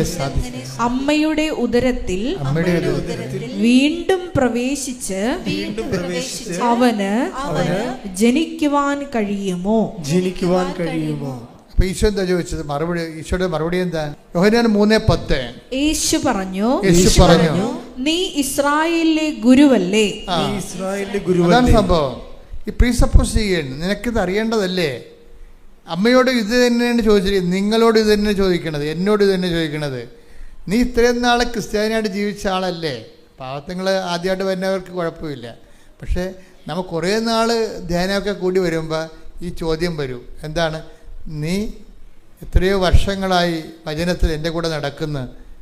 അമ്മയോട് ചോദിച്ചത് എന്താ? അമ്മയോട് എന്താ ചോദിച്ചത്? ഇപ്പോൾ ഇവിടെ എന്താ ഈ നിക്കോദേമോസിനോട് ചോദിക്കണത് എന്താണ്? നീ ഇസ്രയേലിലെ ഗുരുവല്ലേ, ഉപദേഷ്ടാവല്ലേ? എന്താ ചോദിച്ചിരിക്കണത്? നീ ഇസ്രായേലിലെ ഗുരുവല്ലേ, എന്നിട്ടും ഇക്കാര്യമൊന്നും മനസ്സിലാകുന്നില്ലേ? അതാണ് പറഞ്ഞത്. നീ ഇങ്ങനെ കുറേ ധ്യാനങ്ങളൊക്കെ കൂടിയില്ലേ, എന്നിട്ടും നിനക്കിത് മനസ്സിലാവണില്ല എന്ന്. അപ്പോൾ ഈ ധ്യാനങ്ങളൊക്കെ കൂടണത് എന്തിനാണ്? രോഗശാന്തി പ്രാർത്ഥിക്കാനും കുടുംബകാര്യം നടക്കാനല്ല, കുറേ കാര്യങ്ങൾ മനസ്സിലാക്കാൻ വേണ്ടിയാണ്. പറഞ്ഞ മനസ്സിലായില്ലേ? നമ്മൾ ധ്യാനങ്ങളൊക്കെ കൂടണത് എന്തിനാണ്? രോഗശാന്തി നേടാനും മകളെ കെട്ടിക്കാനും PR കിട്ടാനും അല്ല, അതിന് മാത്രമല്ല. എന്തിനാണ്? കുറേ കാര്യങ്ങൾ, ആത്മീയ കാര്യങ്ങൾ മനസ്സിലാക്കണം. ഒന്നിട്ട് വായിച്ച ഭാഗം. യേശു പറഞ്ഞു, നീ ഇസ്രായേലിലെ ഗുരുവല്ലേ, എന്നിട്ടും ഇക്കാര്യമൊന്നും മനസ്സിലാകുന്നില്ലേ? അപ്പൊ ഈ മനസ്സിലായാൽ തന്നെ ചോദ്യങ്ങളൊക്കെ അവസാനിപ്പിക്കും. നീ എന്താണ്, ഞാൻ ഉടമ്പടി എടുത്തിട്ടും നീ എന്താണ് ഞങ്ങളോട് ഇങ്ങനെ ചെയ്തതെന്നല്ലേ പല ആൾക്കാരും ചോദിക്കണത്. അത് ചോദിക്കുന്നതിൻ്റെ കാരണം എന്താണ്? ദൈവത്തിൻ്റെ വചനങ്ങൾ അനുഭവങ്ങൾ, അടയാളങ്ങൾ മാത്രം അന്വേഷിക്കുകയും ദൈവത്തിൻ്റെ വചനങ്ങൾ ദൈവം ആഗ്രഹിക്കുന്ന പോലെ മനസ്സിലാക്കാൻ ശ്രമിക്കാത്തതാണ്. ഈ മനസ്സിലാക്കാൻ ശ്രമിക്കാത്തത് നമുക്ക് മാത്രമല്ല, അമ്മയ്ക്ക് ഈ പ്രശ്നം ഉണ്ടായിരുന്നു. അതാണ്, നീ ഞങ്ങളോട് എന്താണ് ഇങ്ങനെ, അതാ 2:48. അത് കഴിഞ്ഞ് ഈശോ പറഞ്ഞ ഉത്തരവ് എന്താന്ന് ചോദിക്കുക. 2:49. നിങ്ങൾ എന്തിനാണ് എന്നെ അന്വേഷിച്ചത്? നിങ്ങൾ എന്തിനാണ് എന്നെ അന്വേഷിച്ചത്? ഞാൻ എന്റെ പിതാവിന്റെ കാര്യങ്ങളിൽ വ്യാപൃതനായിരിക്കേണ്ടതാണെന്ന് നിങ്ങൾ അറിയുന്നില്ലേ? അതാണ് പ്രശ്നം. അമ്മ ഇത് അറിയേണ്ടതായിരുന്നു. അറിഞ്ഞിരുന്നെങ്കിൽ അങ്ങനെയുള്ള ചോദ്യം ചോദിക്കത്തില്ലായിരുന്നു. പിതാവിൻ്റെ കാര്യമെന്നും പറഞ്ഞ് ആധ്യാത്മികതയിൽ ഒരു വകുപ്പുണ്ട്. നിങ്ങൾ ദൈവത്തിലേക്ക് വരുമ്പോൾ ആ വകുപ്പിന് സംവരണങ്ങളില്ല, സെക്യൂരിറ്റിയുമില്ല. ഈശോയുടെ കാര്യങ്ങൾക്കാണ് നമുക്ക് സംവരണങ്ങളും നമ്മുടെ പാപങ്ങളൊക്കെ പൊറുക്കുകയും നമുക്ക് കുറേ ദൈവാനുഗ്രഹങ്ങളും അതൊക്കെ തന്ന് നമ്മുടെ സാന്ത്വനവും ക്ഷേമയൊക്കെ തന്നെ ഈശോയുടെ ഡിപ്പാർട്ട്മെൻറ്റിലാണ്. പിതാവിൻ്റെ ഡിപ്പാർട്ട്മെൻറ്റിലാണ് ചെന്ന് അവസാനിക്കണത്. നമ്മൾ അറിയാമല്ല, നമ്മൾ ചെന്ന് അവസാനിക്കണത് എവിടെയാണ്? പിതാവിൻ്റെ ഡിപ്പാർട്ട്മെൻറ്റിലാണ് ചെന്ന് ജീവിതം അവസാനിക്കണം അവിടെയാണ്. അവിടുത്തെ കാര്യങ്ങൾ നിത്യതയുമായിട്ട് ബന്ധപ്പെട്ടതാണ്. അത് കാരണം അവിടെ നമുക്ക് ഇതില്ല, സബ്സിഡി ഇല്ല, ഗ്രാൻറ്റും ഇല്ല, ഒന്നുമില്ല. മൊത്തം നമ്മൾ തിരിച്ചടക്കണം, ഒരു സുഖവും കിട്ടത്തില്ല. അതാണ് ഫാദേഴ്സ് അഫെയർ എന്ന് പറയുന്ന സംഭവം. അതിൻ്റെ അകത്ത് ഈശോയ്ക്കും രക്ഷപ്പെട്ടില്ല. ഈശോയും ആ പിതാവിൻ്റെ കാര്യം വന്നപ്പോൾ, അവസാനം വന്നപ്പോൾ അവിടെ ഭയങ്കര പേയ്മെൻ്റായി കഴിഞ്ഞപ്പോൾ ഈശോക്ക് അടക്കാൻ പറ്റാത്ത രീതിയിലുള്ള പേയ്മെൻറ്റ് വന്നവിടെ. ഇപ്പോൾ ഓരോരുത്തർക്കും അവരവരുടെ തോതനുസരിച്ച്, കഴിവനുസരിച്ചാണ് ഈ പ്രലോഭനം ഉണ്ടാകുന്നത്. അതുകൊണ്ടാണ് ഈശോ അവസാനിക്കുന്നത്, പിതാവേ അങ്ങനെ ഉപേക്ഷിച്ചത്. അതാണ് പിതാവിൻ്റെ കാര്യമാണത്. അപ്പം അവിടെ നമുക്ക് സബ്സിഡി ഇല്ല, ഗ്രാൻറ്റും ഇല്ല, ഒന്നുമില്ല. അത് നമ്മൾ പേയ്മെൻറ്റായിട്ട് കൊടുക്കണം. അതാണ് ഇതിൻ്റെ അകത്ത് വിശ്വാസം വരുന്ന പേയ്മെൻറ്റ് എന്ന് പറയുന്നത് അവിടെയാണ്. അതാണ് പിതാവിൻ്റെ കാര്യമെന്ന് പറയുമ്പോൾ നമ്മൾ അങ്ങോട്ട് കൊടുക്കണമല്ലാതെ ഇങ്ങോട്ടൊന്നും ക്യാഷ് ആൻഡ് കൈൻഡായിട്ട് ഒന്നും പ്രതീക്ഷിക്കണ്ട. ഇപ്പം നമ്മൾ പിതാവിൻ്റെ കാര്യത്തിൽ ഇപ്പോൾ 100 ജപമാല ചൊല്ലിയാലും 100 ജപമാലയ്ക്ക് നമ്മൾക്ക് റിട്ടേൺസ് ഒന്നുമില്ല, പലിശ പോലും അടയാൻ പറ്റത്തില്ല. ഇപ്പോൾ നമ്മൾ പറഞ്ഞില്ലേ, ഞങ്ങളെപ്പോഴും ബാങ്കിൽ കൊണ്ട് അടക്കുന്നുണ്ട്, പക്ഷെ അവരെല്ലാം അത് പലിശക്കാണ് പോകണമെന്നില്ലേ. അപ്പോൾ പലിശക്കെങ്കിലും പോകണ്ടല്ലോ. അത് ഇത് പിതാവിൻ്റെ കാര്യത്തിൽ പലിശക്ക് പോലും പോകത്തില്ല. എന്താ കാര്യം? നമുക്ക് തരുന്ന നിത്യതയാണ്. നിത്യത നമുക്ക് വില കൊടുത്ത് മേടിക്കാൻ പറ്റത്തില്ല. അപ്പം കിട്ടണതെല്ലാം അതിലേക്ക് ഫണ്ട് ചെയ്യുകയും. അതാണ് പിതാവിൻ്റെ കാര്യം എന്ന് പറഞ്ഞാൽ എന്താണ്? നിത്യതയുമായിട്ട് ബന്ധപ്പെട്ട കാര്യങ്ങളാണ്. നിത്യത എന്ന് പറയുന്നത് യേശുക്രിസ്തുവിന്റെ വിശുദ്ധമായ രക്തത്താൽ വീണ്ടെടുത്ത കാരണം ദൈവം അതിൻ്റെ വില കൊടുത്തതാണ്. നിങ്ങൾക്ക് ഒരു വസ്തുവിന് 1,00,000 രൂപ വിലയുണ്ട്. നമ്മുടെ കയ്യിൽ എത്ര രൂപയുണ്ട് നിങ്ങളുടെ കയ്യിൽ? അപ്പോൾ നമ്മുടെ കയ്യിൽ 1,00,000 രൂപ വിലയുള്ള വസ്തുവിന് നമ്മുടെ കയ്യിൽ എന്തെങ്കിലും കുറഞ്ഞതൊരു 80,000 രൂപയെങ്കിലും വേണ്ടേ? 8 രൂപയാണ് ഉണ്ടെങ്കിൽ എന്തു ചെയ്യും? അതുപോലെ ഈ നിത്യതയ്ക്ക് വേണ്ടി നമുക്ക് എന്ത് കൊടുത്താലും നമുക്കത് റീഫണ്ടബിൾ അല്ല, അത് പലിശ പോലും അടയത്തില്ല. അതുകൊണ്ട് തന്നെ ചില പ്രാർത്ഥനകൾ, നിങ്ങൾ അറിയേണ്ട കാര്യങ്ങൾ അറിയണം. ചില പ്രാർത്ഥനകൾ നിത്യനിക്ഷേപത്തിലേക്കാണ് പോണത്. പറഞ്ഞ മനസ്സിലായില്ലേ? ചില പ്രാർത്ഥനകൾ നിത്യനിക്ഷേപത്തിലേക്കാണ് പോണത്. അതിന് നമുക്ക് മറുപടിയില്ല. മറുപടി ഇല്ലാത്ത കുറേ പ്രാർത്ഥനകൾ ഉണ്ടാകും. അത് നിങ്ങൾ അറിയണം.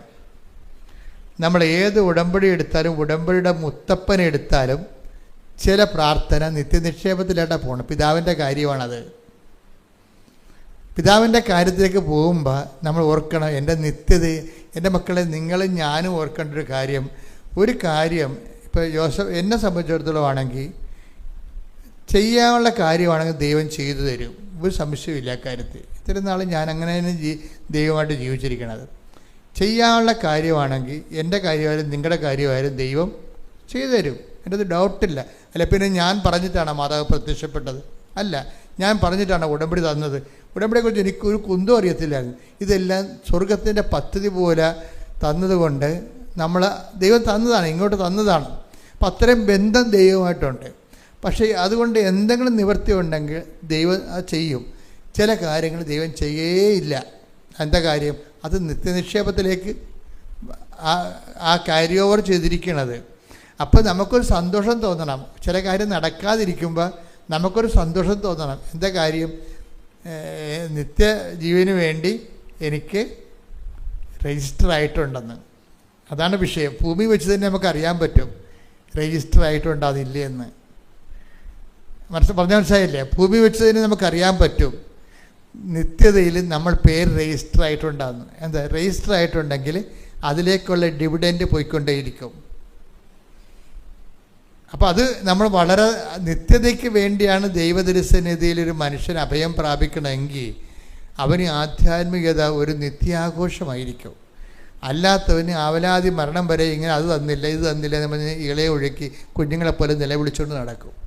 എന്നിട്ട് എന്തിനാണ് ഞങ്ങളോട് ഇങ്ങനെ ചെയ്ത്, ഞാൻ പള്ളിയിൽ പോയില്ല, ഇനി ഒരു ദൈവത്തിനെയും വിളിക്കത്തില്ല എന്ന് പറഞ്ഞുകൊണ്ടിരിക്കും. എന്തെങ്കിലും വിഷയമുണ്ട്. ഞാൻ പറഞ്ഞു, നിങ്ങൾ ദൈവത്തെ ഒന്ന് വിളിക്കരുത്.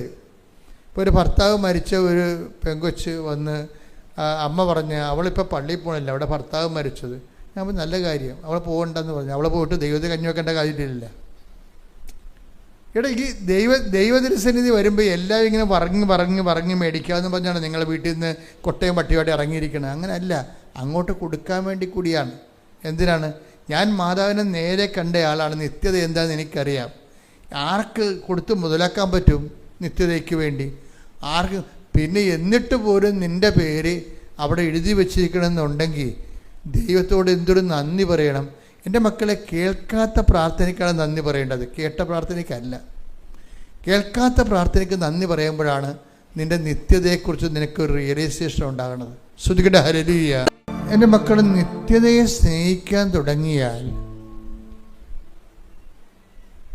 പിന്നെ ജീവിതം ഈസിയാകും.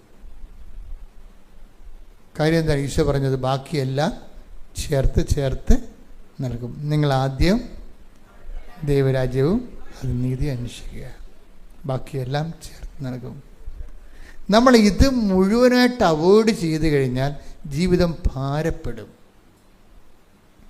നിങ്ങളുടെ ജീവിതം കൊണ്ട് ദൈവത്തിന് പ്രത്യേകം പ്രയോജനമില്ലെങ്കിൽ why should God interfere in it? നിങ്ങളുടെ ജീവിതം കൊണ്ട് ദൈവത്തിന് പ്രയോജനമില്ലെങ്കിൽ എന്തുകൊണ്ടാണ് നിത്യത ഇത്രയും ഭയങ്കരമായ ഒരു നിസ്തുലമായ ചൈതന്യമായി നിൽക്കുന്നതിൻ്റെ കാരണം ഇത് യേശുക്രിസ്തുവിൻ്റെ വിശുദ്ധമായ രക്തത്താൽ വീണ്ടെടുത്തതാണ്. അപ്പം നീ നിത്യതയെ സ്നേഹിക്കുമ്പോൾ നീ നിൻ്റെ കർത്താവിൻ്റെ വിശുദ്ധ രക്തത്തെ ആരാധിക്കുകയാണ് ചെയ്യണത്. നീ നിത്യതയെ സ്നേഹിക്കുമ്പോൾ നീ നിൻ്റെ കർത്താവിൻ്റെ മുൾക്കിടത്തെ നീ അംഗീകരിക്കുകയാണ് ചെയ്യണത്. നീ നിത്യതയെ സ്നേഹിക്കുമ്പോൾ നീ അവൻ്റെ തിരുവിലാലം മുറിവിലെ അഭയം പ്രാപിക്കുകയാണ് ചെയ്യണത്. ശ്രുതികട ഹല്ലേലൂയ. ഇതുപോലെ തന്നെയാണ്. അപ്പം അച്ഛനിലൂടെ ഈശോ പറഞ്ഞു, എൻ്റെ ദൈവപൈതലെ, നിൻ്റെ പേര് നിത്യതയെ കർത്താവിൻ്റെ പുസ്തകത്തിൽ എഴുതിയിട്ടുണ്ടെങ്കിൽ നിനക്ക് ഭൂമി വെച്ചത് അറിയാൻ പറ്റും. എന്താണ്? നീ 10 പ്രാർത്ഥിച്ച് 2 പ്രാർത്ഥനയ്ക്ക് ഉത്തരം കിട്ടാതെ ഇരിക്കും. എത്ര പ്രാർത്ഥിച്ചാലും അതിന് ഉത്തരം കിട്ടത്തില്ല. അത് പിതാവിൻ്റെ അഫെയറാണത്, പിതാവിൻ്റെ കാര്യമാണത്, അല്ലേ? അത് നിത്യതയിൽ നിൻ്റെ പേര് അസൈൻ ചെയ്തിരിക്കുന്നതിൻ്റെ ഭൂമിയിൽ കിട്ടിയിരിക്കുന്ന അടയാളമാണ്. കൈയടിച്ച് ശ്രുതികട ഹല്ലേലൂയ. അതുപോലെ തന്നെ ഒരു വിഷയമാണ്, ദൈവം മഹത്വപ്പെട്ടെങ്കിൽ നമ്മൾക്ക് ഭൂമിയിൽ വെച്ച് അറിയാൻ പറ്റും. നേരത്തെ എന്താ പറഞ്ഞത്? നിങ്ങളുടെ പേര് നിത്യതയിൽ രജിസ്റ്റർ ചെയ്തിട്ടുണ്ടെങ്കിൽ ഭൂമിയിൽ വെച്ച് അറിയാൻ പറ്റും. എന്താ കാര്യം? പിതാവിൻ്റെ അഫെയർ ഡിപ്പാർട്ട്മെൻറ്റ് കയറി വരുന്നുണ്ടെന്ന് നോക്കിയാൽ മതി. അതെന്താണ്? ഉത്തരം കിട്ടാത്ത പ്രാർത്ഥനകളാണ്. അത് നിത്യതയ്ക്ക് വേണ്ടി വകമാറ്റി ചെലവായിരിക്കുന്നു. അതിൻ്റെ ഇൻട്രസ്റ്റ് പോലും നമുക്ക് കിട്ടത്തില്ല. നമ്മൾ എത്ര പ്രാർത്ഥിച്ചാലും അത് തിരിച്ചടവ് പോലും ആകത്തില്ല. അപ്പം അങ്ങനെ നിത്യമായിട്ട് പിതാവിൻ്റെ തിരുസന്നിധിയിലേക്ക് അത് നിത്യനിക്ഷേപത്തിലേക്ക് പോവുകയാണ്. ഇപ്പോഴെന്താ പറയണത്? ഇതുപോലെ തന്നെയാണ് ദൈവപൈതലെ, നീ കാരണം ദൈവം മഹത്വപ്പെട്ടെങ്കിൽ ഭൂമിയിൽ വെച്ച് നിനക്കറിയാൻ പറ്റും. അതെങ്ങനെ അറിയണം? ഇതൊക്കെ അറിയണ്ടേ?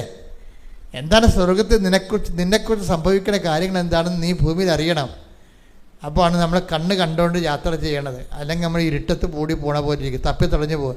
വിശ്വാസം തപ്പിത്തടച്ചിലൊന്നും പാടില്ല, നേരെ കണ്ട് പോകണം. കുറേ വയസ്സായി കഴിഞ്ഞാൽ പിന്നെ കണ്ണും പൂട്ടി പോകണ്ടേ? നിങ്ങളുടെ വീട്ടിൽ കുറേ വയസ്സായി കഴിഞ്ഞാൽ കറണ്ട് പോയാൽ പിന്നെ നിങ്ങൾ അവിടെ നിൽക്കുക. നിങ്ങളുടെ വീട്ടിൽ നിങ്ങൾ 10-50 കൊല്ലമായിട്ട് ജീവിക്കുകയാണ്, കറണ്ട് പോയാൽ തന്നെ അവിടെ തന്നെ നിൽക്കുക? ഇല്ല. കറണ്ട് ഉള്ളതുപോലെ നിങ്ങൾക്കറിയാം ഓരോ സ്ഥലം എവിടെയാണ്, ഫ്രിഡ്ജ് എവിടെയാണ്, അല്ലേ, സ്വിച്ച് എവിടെയാണ്, എല്ലാം നിങ്ങൾക്ക് കാണാപ്പാടമാണ്. എന്താ കാണുന്നില്ല, പക്ഷെ കാണാപ്പാടമാണ്. എന്താ കാര്യം? നിങ്ങൾക്ക് പരിചയം കൊണ്ടാണ്. അപ്പം കുറേ വിശ്വാസത്തിൽ ജീവിച്ച് കഴിയുമ്പോൾ എല്ലാം നമുക്ക് കാണാപ്പാടമാകും. നമുക്ക് ഏത് കറണ്ട് പോയാലും ഇരുട്ടാണെങ്കിലും നമുക്ക് തപ്പിത്തടച്ചിലില്ല, നേരെ ചെന്നെടുത്തിട്ട് വരും. ശ്രുതികട ഹല്ലേലൂയ, ഹല്ലേലൂയ, ഹല്ലേലൂയ, യേശുവേ നന്ദി, ഹല്ലേലൂയ, ഹല്ലേലൂയ, ഹല്ലേലൂയ, ഹല്ലേലൂയ. മഹത്വം ദൈവപിതാവേ നന്ദി, ദൈവപിതാവേ മഹത്വം. ദൈവം മഹത്വപ്പെട്ടാൽ നമുക്ക് ഭൂമിയിൽ വെച്ച് അറിയാൻ പറ്റും. അതെങ്ങനെ അറിയണത്? അത് 2 കൊരിന്ത്യർ 1:20 വായിക്കണം. 2 കൊരിന്ത്യർ 1:20. ദൈവത്തിന്റെ സകല വാഗ്ദാനങ്ങളും പറഞ്ഞേ. ദൈവത്തിന്റെ സകല വാഗ്ദാനങ്ങളും ക്രിസ്തുവിൽ അതേ എന്ന് തന്നെ. അതുകൊണ്ട് തന്നെയാണ് ദൈവമഹത്വത്തിന് അവൻ വഴി ഞങ്ങൾ ആമേൻ പറയുന്നത്. അപ്പൊ ഇത് വിഷയം എന്ന് വെച്ച് കഴിഞ്ഞാല് ദൈവത്തിന്റെ സകല വാഗ്ദാനങ്ങളെല്ലാം പ്രാപിക്കുന്നത് എന്തുകൊണ്ട്, എങ്ങനെയാണ്? ഒറ്റ വാക്കുകൊണ്ടാണ്. അതിൻ്റെ സിംഗിൾ പാസ്വേഡാണ്. ദൈവത്തിന് 8855 വാഗ്ദാനങ്ങളുണ്ട് ബൈബിളിലെ. ഇതെല്ലാം നമ്മുടെ ഈ അനുദിന ജീവിതത്തിനും നിത്യജീവിതത്തിനും ആവശ്യമായ അനുധാരികൾ ഉള്ളടക്കം ചെയ്തിരിക്കുന്നതാണ്. നമ്മൾ അനുഗ്രഹം പ്രാപിക്കുക എന്ന് വെച്ച് കഴിഞ്ഞാൽ അനുഗ്രഹം പ്രാപിക്കുക എന്ന് വെച്ച് കഴിഞ്ഞാൽ ബൈബിൾ അനുസരിച്ച് വാഗ്ദാനം പ്രാപിക്കണമെന്നതിൻ്റെ അർത്ഥം. ഈ സകല വാഗ്ദാനവും നമുക്ക് പ്രാപിക്കാൻ പറ്റും. എങ്ങനെ പ്രാപിക്കാൻ പറ്റും? ദൈവമഹത്വത്തിന് അവൻ്റെ നാമത്തിൽ എന്തു ചെയ്യണം? ആമേൻ പറയണം. അപ്പം ഒരു നല്ല വിശ്വാസി ആയിരിക്കുക എന്ന് വെച്ച് കഴിഞ്ഞാൽ നല്ലവണ്ണം ആമേൻ പറയാൻ പഠിക്കണം. അല്ല കാരിക്കൂവി ആമേൻ എന്ന് പറഞ്ഞാൽ പറയണവരല്ല. അപ്പം ആമേനെന്ന് ശബ്ദമില്ല എന്നുള്ളതാണ് വിഷയം. ആമേൻ എന്ന സംഭവത്തിന് ശബ്ദമില്ലാതെ ആമേൻ പറഞ്ഞ ആളാണ് അമ്മ. അമ്മയുടെ ജീവിതം മുഴുവനും അങ്ങനെയാണ്. എന്താണ്? ഇതാ കർത്താവിൻ്റെ ദാസി, അങ്ങേ വചനം പോലെ എന്നിൽ അതാണ് ആമേൻ എന്ന് പറയുന്നത്. നിൻ്റെ തിരുമനസ്സ് എന്നിൽ നിറവേറട്ടെ, ഫിയാത്ത്. നിശബ്ദ അമ്മ അതിനാണ് വേറൊരു വാക്ക് പറയണത്. എന്താണ്? ഹൃദയത്തിൽ സംഗ്രഹിച്ചു. അതാണ് ആമേൻ. അമ്മ ഹൃദയത്തിൽ സംഗ്രഹിച്ചു എന്ന് വെച്ചാൽ ഞാൻ അക്സെപ്റ്റ് ചെയ്തിരിക്കുന്നു. ഞാൻ ഇനി തർക്കിക്കത്തില്ല, ബഹളം ഉണ്ടാകത്തില്ല. ഞാൻ സഹനദാസിയായി. അല്ലേ? പഴയ നിയമത്തിൽ എന്താ എഴുതിയിരിക്കണത്? സഹനദാസൻ. എന്തിൻ്റെ സ്വഭാവം എന്താ? Characteristic of a suffering servant. എന്താണ് അത്? അവൻ തർക്കിക്കുകയോ ബഹളമുണ്ടാക്കുകയില്ല. തെരുവീഥികളിൽ അവൻ്റെ സ്വരം ആരും കേൾക്കുകയില്ല. Take the bed of God. Mathai 12:18-19 തിരുവചനങ്ങൾ. ഇതാ ഞാൻ തിരഞ്ഞെടുത്ത എൻ്റെ ദാസൻ, എൻ്റെ ആത്മാവ് പ്രസാദിച്ച എൻ്റെ പ്രിയപ്പെട്ടവൻ. ഞാൻ അവൻ്റെ മേൽ എൻ്റെ ആത്മാവിനെ അയക്കും. അവൻ വിജാതീയരെ ന്യായവിധി അറിയിക്കും. അവൻ തർക്കിക്കുകയോ ബഹളം കൂട്ടുകയോ ഇല്ല. തെരുവീഥികളിൽ അവൻ്റെ ശബ്ദം ആരും കേൾക്കുകയില്ല. നീതിയെ വിജയത്തിലെത്തിക്കുന്നത് വരെ അവൻ ചതഞ്ഞ ഞാങ്ങണ ഒടിക്കുകയില്ല, പുകഞ്ഞ തിരി കെടുത്തുകയുമില്ല. പുകഞ്ഞ തിരി എന്ന് പറഞ്ഞാൽ വിശ്വാസമാണ്. അത് എന്താ? നീതിയെ വിജയത്തിൽ എത്തിക്കുന്നവരെ തിരി കെടുത്തത്തില്ലെന്ന്. എന്ന് വെച്ച് കഴിഞ്ഞാൽ വിശ്വാസത്തിൽ നിലനിൽക്കും. ദൈവഹിതം നിറവേറ്റുന്നവരെ. നീതി എന്ന് പറഞ്ഞാൽ എന്താണ്? ദൈവഹിതമാണ്. ദൈവഹിതം നിറവേറ്റുന്നവരെ വിശ്വാസത്തിൽ നിലനിൽക്കുമെന്നാണ് ഈ പറയണത്. അപ്പം ഇത് ഒരു പരിചരണമാണ്. ദൈവഹിത പ്രകാരമുള്ളൊരു പരിചരണമാണ്. അപ്പം ചില കാര്യങ്ങൾക്ക് അവിടെ പറയണ നിശബ്ദമായ ആമേനാ പറയേണ്ടത്. ചില കാര്യങ്ങൾക്ക് നിശബ്ദമായ ആമേൻ. അതിന് ബൈബിൾ എന്താ പറയണത്? 2:19, 2:52 ലൂക്കാൻ്റെ സുവിശേഷം എന്താ പറയണത്? ഹൃദയത്തിൽ സംഗ്രഹിക്കുക. ആരുണ്ടാക്കിയ ആധ്യാത്മികതയെ? അമ്മയുടെ ആത്മാവിനെ. കൈയടിച്ച് ശ്രുതികട. എഴുന്നേൽക്കുക. രോഗസൗഖ്യ പ്രാർത്ഥനയിലേക്ക് പ്രവേശിക്കുകയാണ്. നമ്മൾ ജീവിത ദുരിതങ്ങൾക്കും ജീവിത തടസ്സങ്ങൾക്കെതിരെയുള്ള ദൈവിക ശാസന പ്രാർത്ഥനയാണ്.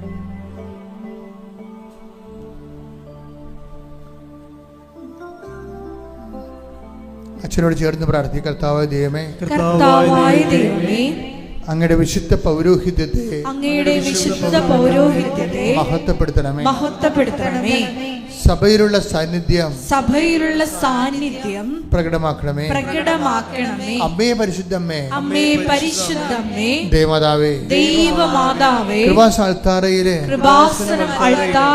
പ്രത്യക്ഷപ്പെട്ടുകൊണ്ട് ദുരന്തം ഉണ്ടാകാൻ പോകുന്നു പ്രാർത്ഥിക്കുമെന്ന് അരുളി ചെയ്ത അമ്മയുടെ പ്രത്യക്ഷീകരണത്തിന്റെ സ്ഥിരീകരണത്തിനായി ജീവിത ദുരിതങ്ങൾക്ക് വേണ്ടി രോഗസൗഖ്യങ്ങൾക്ക് വേണ്ടി പ്രാർത്ഥിക്കുന്ന ഈ നിമിഷം അങ്ങയുടെ വലതുകരത്താൽ ഈശോ അങ്ങയുടെ ആണിപ്പെടുതാർന്ന വലതുകരത്താൽ ഞങ്ങളെ ആശീർവദിക്കണമേ. തീർത്ഥാടനത്തിലെ പ്രാർത്ഥിക്കുന്നവരും ഓൺലൈനിലെ പ്രാർത്ഥിക്കുന്നവരും ഈ നിമിഷം കർത്താവിന്റെ ചൈതന്യത്തിലെ നിറയട്ടെ. സ്തുതിക്കട്ടെ. ഹല്ലേലൂയ.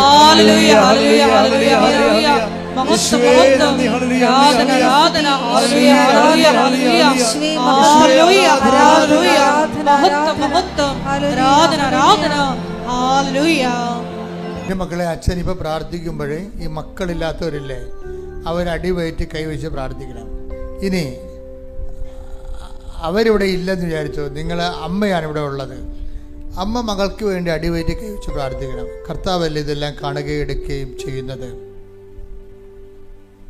അവർ നെഞ്ചുവേദനയുള്ളവരും സ്ട്രോക്ക് വന്നവരും ശിരസിൽ നെറ്റിയിൽ കൈവച്ചുകൊണ്ട് പ്രാർത്ഥിക്കണം. നെഞ്ചുവേദന വന്നവർ ഹൃദയത്തിൽ കൈവച്ചുകൊണ്ട് പ്രാർത്ഥിക്കണം. അച്ഛൻ നിങ്ങൾക്ക് വേണ്ടി പ്രാർത്ഥിക്കാൻ നമ്മുടെ സമയമാണ്. അവന് ഡിസ്ചാർജൊക്കെ ഉള്ളവരും അടിവയറ്റ് കൈവച്ച് പ്രാർത്ഥിക്കണം. വെള്ളപ്പൊക്ക്, ഇപ്പോൾ വൈറ്റ് ഡിസ്ചാർജൊക്കെ ഉള്ളവരില്ലേ, നടുവേദനക്കാരും കിഡ്നി രോഗികളും പുറകിൽ കൈവച്ച് പ്രാർത്ഥിക്കണം. ടോൺസിൽ രോഗികൾ, തൊണ്ട രോഗികൾ, സ്പോണ്ടിലോസിസ് അസുഖങ്ങളുള്ളവർ തൊണ്ടയിൽ കൈവച്ച് പ്രാർത്ഥിക്കണം. എവിടെയാണ് രോഗം അവിടെ കൈവച്ച് മാറി മാറി പ്രാർത്ഥിക്കാൻ കുഴപ്പമില്ല. എവിടെയാണ് രോഗം അവിടെ എവിടെ കൈവച്ച് മാറി മാറി പ്രാർത്ഥിക്കാൻ കുഴപ്പമില്ല. കർത്താവേ, അങ്ങയുടെ മക്കൾക്ക് വേണ്ടി അങ്ങയുടെ അഭിഷേകത്തിന് പ്രാർത്ഥിക്കാൻ തുടങ്ങുന്നു. കർത്താവേ, 39 വർഷം നിന്റെ ബലിയർപ്പിക്കുവാൻ നീ എന്നെ യോഗ്യനാക്കി. ഞാൻ നിനക്ക് നന്ദി പറയുന്നു. ഞങ്ങളുടെ പ്രാർത്ഥനകൾ കേട്ടിട്ടുകൊണ്ട് നിന്റെ ഔദാര്യ അനുഗ്രഹത്തിൻ്റെ ഭാഗമായി ലോകത്തോട് സംസാരിക്കാൻ നീ അൾത്താരയിൽ പ്രത്യക്ഷപ്പെട്ടു. ആ പ്രത്യക്ഷീകരണത്തിൻ്റെ യോഗ്യതയാൽ അങ്ങയുടെ മക്കൾക്ക് വേണ്ടി പ്രാർത്ഥിക്കുകയാണ്. ഈശോയെ, ഒരു തലവേദന ഉള്ളവർ പോലും സുഖപ്പെടാതെ ഇവിടുന്ന് പോകരുത്. കർത്താവേ, നിന്റെ തിരുമുറിവാർന്ന വലതുകരം ഈ മക്കളുടെ ശിരസിൽ വെക്കണം. കർത്താവേ, നിന്റെ തിരുമുറിവാർന്ന വലതുകരം ഈ മക്കളുടെ ശിരസിൽ വെക്കണം. ഓൺലൈനിൽ പ്രാർത്ഥിക്കുന്നവരും ശിരസിൽ കൈവച്ചുകൊണ്ട് പ്രാർത്ഥിക്കട്ടെ. എവിടെയാണ് നിങ്ങളുടെ രോഗങ്ങൾ അവിടെ എല്ലാം കൈകൾ വെക്കാൻ അടിപ്പിടർ പോലെ, വൈദ്യുത ആഘാതം പോലെ ദൈവികമായ ശക്തി അമ്മയുടെ മധ്യസ്ഥത്തിൽ എല്ലാ രക്തസാക്ഷികളെ, വേദസാക്ഷികളെ, വിശുദ്ധന്മാരെയും സാക്ഷി നിർത്തിക്കൊണ്ട് അടിപ്പിട പോലെ ദൈവികമായ ശക്തി നിങ്ങൾക്ക് ഇറങ്ങി വസിക്കുന്ന സമയമാണ്. സ്വർഗം തുറക്കുന്ന സമയമാണ്. എല്ലാ മലക്കുമാരും നിങ്ങൾക്ക് വേണ്ടി പ്രാർത്ഥിക്കുന്ന സമയമാണ്. എൻ്റെ കർത്താവേ, എൻ്റെ ദൈവമേ, എൻ്റെ കർത്താവേ, എൻ്റെ ദൈവമേ, കർത്താവേ, നിന്റെ തിരുമുറിവാർന്ന വലതുകരം അങ്ങയുടെ മക്കളുടെ ശിരസിൽ വെക്കണമേ. എൻ്റെ കർത്താവേ, എൻ്റെ ദൈവമേ, അടിപ്പിട പോലെ ദൈവിക ശക്തി നിങ്ങളെ കൊടുക്കട്ടെ. മക്കളില്ലാത്തവരെ നീ സ്പർശിക്കണമെന്ന് പ്രാർത്ഥിക്കുന്ന, സ്പോണ്ടിലോസിസ് രോഗമുള്ളവരെ നീ സ്പർശിക്കണമെന്ന് പ്രാർത്ഥിക്കുന്ന, മുട്ടിന് വേദന, മുട്ടൊടിഞ്ഞവരെ, തുടയിലൊടിഞ്ഞവരെ, വെരിക്കോസിൻ്റെ രോഗമുള്ളവർ, ശരീരം അഴുകുന്നവർ, ചിരങ്ങ് രോഗികൾ, ചൊരി രോഗങ്ങൾ, ത്വക്ക് രോഗങ്ങൾ, അതുപോലെയുള്ള എല്ലാവിധ ത്വക്ക് രോഗങ്ങൾ കർത്താവിൻ്റെ വിശുദ്ധമായ രക്തത്താൽ ഇപ്പോൾ കഴുകപ്പെടട്ടെ. നടുവേദനക്കാര്, കിഡ്നി രോഗികൾ, കരരോഗികൾ, ഹൃദയ രോഗികൾ, പല്ലുവേദന ഉള്ളവർ, തൊണ്ട രോഗമുള്ളവർ, ശ്വാസകോശ രോഗികൾ, പ്രഷർ കുറഞ്ഞവർ, പ്രഷർ കൂടിയവർ, ഷുഗർ രോഗികൾ, യേശുക്രിസ്തു നാമത്തിൽ സൗഖ്യം പ്രാപിക്കട്ടെ. ഈശോ അപ്പാ, അങ്ങേ പുത്രനായ യേശുക്രിസ്തുവിന്റെ നാമത്തില്, അങ്ങേ പുത്രനായ യേശുക്രിസ്തുവിന്റെ നാമത്തില് അടയാളങ്ങൾ സംഭവിക്കട്ടെ, അടയാളങ്ങൾ സംഭവിക്കട്ടെ. യേശുവേ, മാരക രോഗങ്ങള്, തിരവേദികള്, ദുരിതങ്ങള്, വാതരോഗങ്ങള് യേശുവിന്റെ നാമത്തില്, യേശുവിന്റെ നാമത്തില്, ക്യാൻസർ രോഗങ്ങള് യേശുവിന്റെ നാമത്തില് മാറിപ്പോകട്ടെ, ശുദ്ധിക്കട്ടെ. എല്ലാ രോഗങ്ങളും സുഖപ്പെട്ടുകൊണ്ട് ഈ ആരാധനയിലൂടെ അങ്ങയുടെ നാമത്തെ വീണ്ടും വീണ്ടും മഹത്വപ്പെടുത്തണമേ. ഹല്ലേലൂയ, മഹത്വം, മഹത്വം, ആരാധന, ആരാധന. ഹല്ലേലൂയ.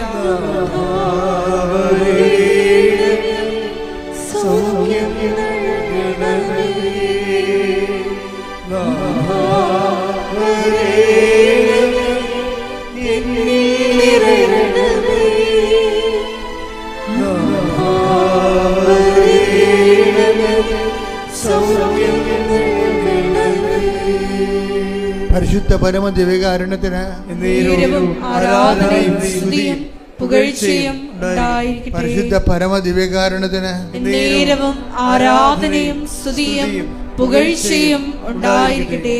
ദൈവവേദനെ ഇപ്പൊ നമ്മൾ പ്രാർത്ഥിക്കാൻ പോകുന്നത് വീട് ഇല്ലാത്തവര്, ജോലി ഇല്ലാത്തവര്, ഒരു സ്ഥാപനത്തിൽ ജോലി നഷ്ടപ്പെട്ടിട്ട് ജോലിയില്ലാതെ നിന്ന് വേറെ സ്ഥാനാന്തരത്തിന് വേണ്ടി ജോലിക്ക് ശ്രമിക്കുന്നവര്, വിസ കാലാവധി കഴിഞ്ഞവര്, അത് പുതുക്കി കിട്ടാൻ വേണ്ടി കണ്ണീരോടെ പ്രാർത്ഥിക്കുന്നവര്, അവരുടെ കൂടെ കൃപാസനവും അച്ഛനും ചേർന്ന് പ്രാർത്ഥിക്കുകയാണ്. പരിശുദ്ധ അമ്മ അവർക്ക് വേണ്ടി മാധ്യസ്ഥം വഹിക്കുന്ന സമയമാണെന്ന് ഓർത്തിട്ട് അവർ ആരെങ്കിലും ഈ ലോകത്തെ ഏതെങ്കിലും ഭാഗങ്ങളിൽ ഇപ്പോൾ ധ്യാനം കൂടുന്നുണ്ടെങ്കിൽ ഈ സമയത്ത് അവർ മുട്ടിൽ നിന്ന് പ്രാർത്ഥിക്കേണ്ടതാണ്. സ്ഥലം വിറ്റുമാറാൻ ആഗ്രഹിക്കുന്നവരെ, തൊഴിലുരുപ്പടികൾ വിറ്റുമാറാനോ അതിനെ അഭിവൃദ്ധിക്ക് വേണ്ടിയോ പ്രാർത്ഥിക്കുന്നവരെ, അതുപോലെ തന്നെ കാർഷിക മേഖലകളെ കടങ്ങളും വിഷമത്തിൽ അനുഭവിക്കുന്നവരെ, കാർഷിക വരുമാനങ്ങളിലെ തകർച്ച സംഭവിക്കുന്നവരെ, മത്സ്യത്തൊഴിലാളികളെ, ആ തൊഴിൽ കൊണ്ട് ഉപജീവനം കഴിക്കുന്നവരെ, ആ മേഖല അനുഭവിക്കുന്ന ദുരിതങ്ങൾ ഇപ്പോൾ സമർപ്പിക്കേണ്ടതാണ്. ഒരു പ്രൊമോഷന് വേണ്ടി വർഷങ്ങളായിട്ട് ശ്രമിക്കുന്നു, ട്രാൻസ്ഫറിന് വേണ്ടി വർഷങ്ങളായിട്ട് ശ്രമിക്കുന്നു. ട്രാൻസ്ഫർ കിട്ടാത്ത കാരണം ശമ്പളം കിട്ടുന്നത് കൊണ്ട് ഒന്നും തികയാതിരിക്കുകയും കുടുംബജീവിതം പോലും ഇല്ലാതിരിക്കുകയും ചെയ്ത് വിഷമിക്കുന്നവരുണ്ട്. കുഞ്ഞുങ്ങളുടെ കൂടെ വിദേശത്ത് താമസിക്കുന്നു, പക്ഷേ കുഞ്ഞുങ്ങളുടെ കൂടെ താമസിക്കാൻ പറ്റണില്ല. വർഷങ്ങളായിട്ട് കുടുംബം നഷ്ടപ്പെട്ട് ജീവിക്കുന്ന ഒത്തിരി പേരുടെ കണ്ണുനീര് ഇപ്പോൾ പ്രാർത്ഥനയാക്കി കൃപാസനത്തിലെ മാതാവിൻ്റെ ദിവസം വെക്കുകയാണ്. തീർച്ചയായിട്ടും 43 ദിവസം അച്ഛൻ ഡേറ്റ് ഇട്ടിട്ടുണ്ട്. ആ ദിവസത്തിനുള്ളിൽ കർത്താവ് നിൻ്റെ മേൽ കാരുണ്യം ഉണ്ടാകുകയും കർത്താവ് നിൻ്റെ ഫയൽ ഏറ്റെടുക്കുകയും കർത്താവ് നിന്നെ സന്ധിക്കുകയും ചെയ്യും. ശ്രുതികട്ടെ ശ്രുതികട്ടെ കർത്താവിന് വിരുദ്ധമായ സഭയുടെ അധികാരത്തിൽ പുരുഷന്റെ അടയാളത്തിൽ നിന്റെ ജീവിത ദുരിതങ്ങളെ, ജീവിത തടസ്സങ്ങളെ യേശുക്രിസ്തു നാമത്തിൽ മാറിപ്പോകട്ടെ. ശ്രുതികട്ടെ ഹല്ലേലൂയ, ഹല്ലേലൂയ, ഹല്ലേലൂയ, ഹല്ലേലൂയ. മഹത്വം, മഹത്വം, ആരാധന. ഹല്ലേലൂയ, ഹല്ലേലൂയ, ഹല്ലേലൂയ. വരേണമേ എന്നിൽ നിറയണമേ, വരേണമേ സൗഖ്യം നൽകണമേ. ദൈവത്തിലെ ഇപ്പോൾ പ്രാർത്ഥിക്കുന്നത് IELTS, OET, PSC, അതുപോലെ തന്നെ ഓരോരോ പരീക്ഷ, നൈപുണ്യ പരീക്ഷകൾ, മത്സര പരീക്ഷകൾ എഴുതിക്കഴിഞ്ഞവർ, ഇൻകം ടാക്സിൻ്റെ പരീക്ഷകൾ, ബാങ്ക് ടെസ്റ്റുകൾ എഴുതിക്കഴിഞ്ഞവർ, എഴുതാൻ പോകുന്നവർ, അതിനുവേണ്ടി പരിശ്രമിക്കുന്നവർ, അതിൻ്റെ റിസൾട്ട് പ്രതീക്ഷിക്കുന്നവർ, അവർക്ക് ഉന്നതമായ വിദ്യാഭ്യാസമോ അതിന് യോഗ്യത ലഭിക്കാൻ വേണ്ടി പ്രാർത്ഥിക്കുന്നവർ, ഇതെല്ലാം ഉടമ്പടിയുടെ വിഷയങ്ങളാണ്. അതെല്ലാം മേലും ദൈവത്തിൻ്റെ ചൈതന്യം ഉണ്ടാകും.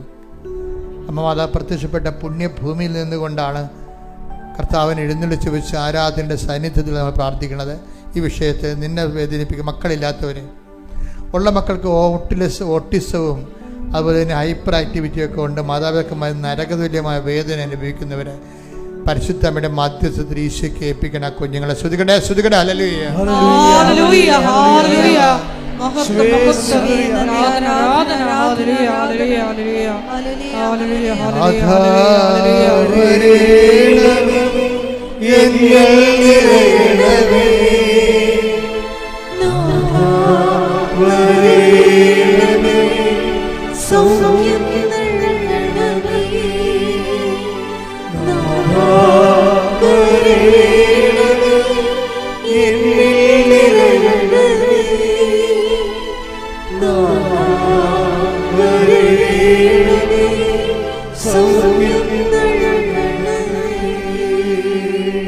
കടകമ്പോളങ്ങൾ നടത്തുന്നവര്, ഒറ്റയും പാട്ടത്തിലും താമസിക്കുന്നവര്, വാടകക്കാലം കഴിഞ്ഞിട്ട് ഇറങ്ങിപ്പോകാൻ പറയുന്നവര്, അതിൻ്റെ വേദന അനുഭവിക്കുന്നവര്, അതേസമയം തന്നെ ഇറങ്ങി തരാതെ ഇരിക്കുന്നത് കാരണം അവരെ മറ്റൊരു വിഷമിക്കുന്നവർ, ഇതിനെല്ലാം സൊല്യൂഷൻ വേണം.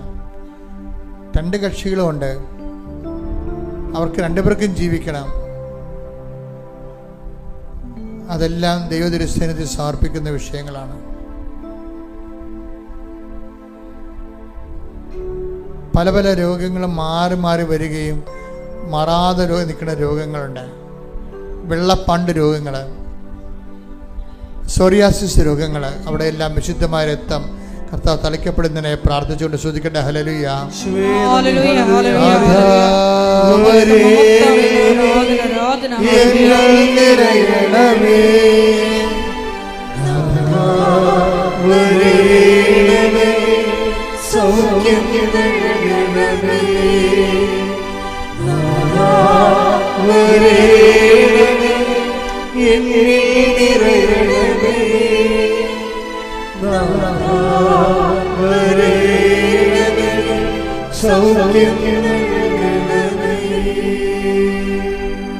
പ്രിയപ്പെട്ടവരെ, ജീവിതമാർഗം മുട്ടിപ്പോയവര്, കമ്പനിയിൽ നിന്ന് ടെർമിനേറ്റ് ആയി പോയവര്, തിരിച്ചു കയറാൻ പറ്റാതെ ഇരിക്കുന്നവർ, വിസ ഉണ്ട് പക്ഷെ ജോലിയില്ല, കോൾഫോർ ചെയ്യുന്നില്ല, അങ്ങ് ധർമ്മസങ്കടത്തിൽ ഇരിക്കുന്നവരുണ്ട്.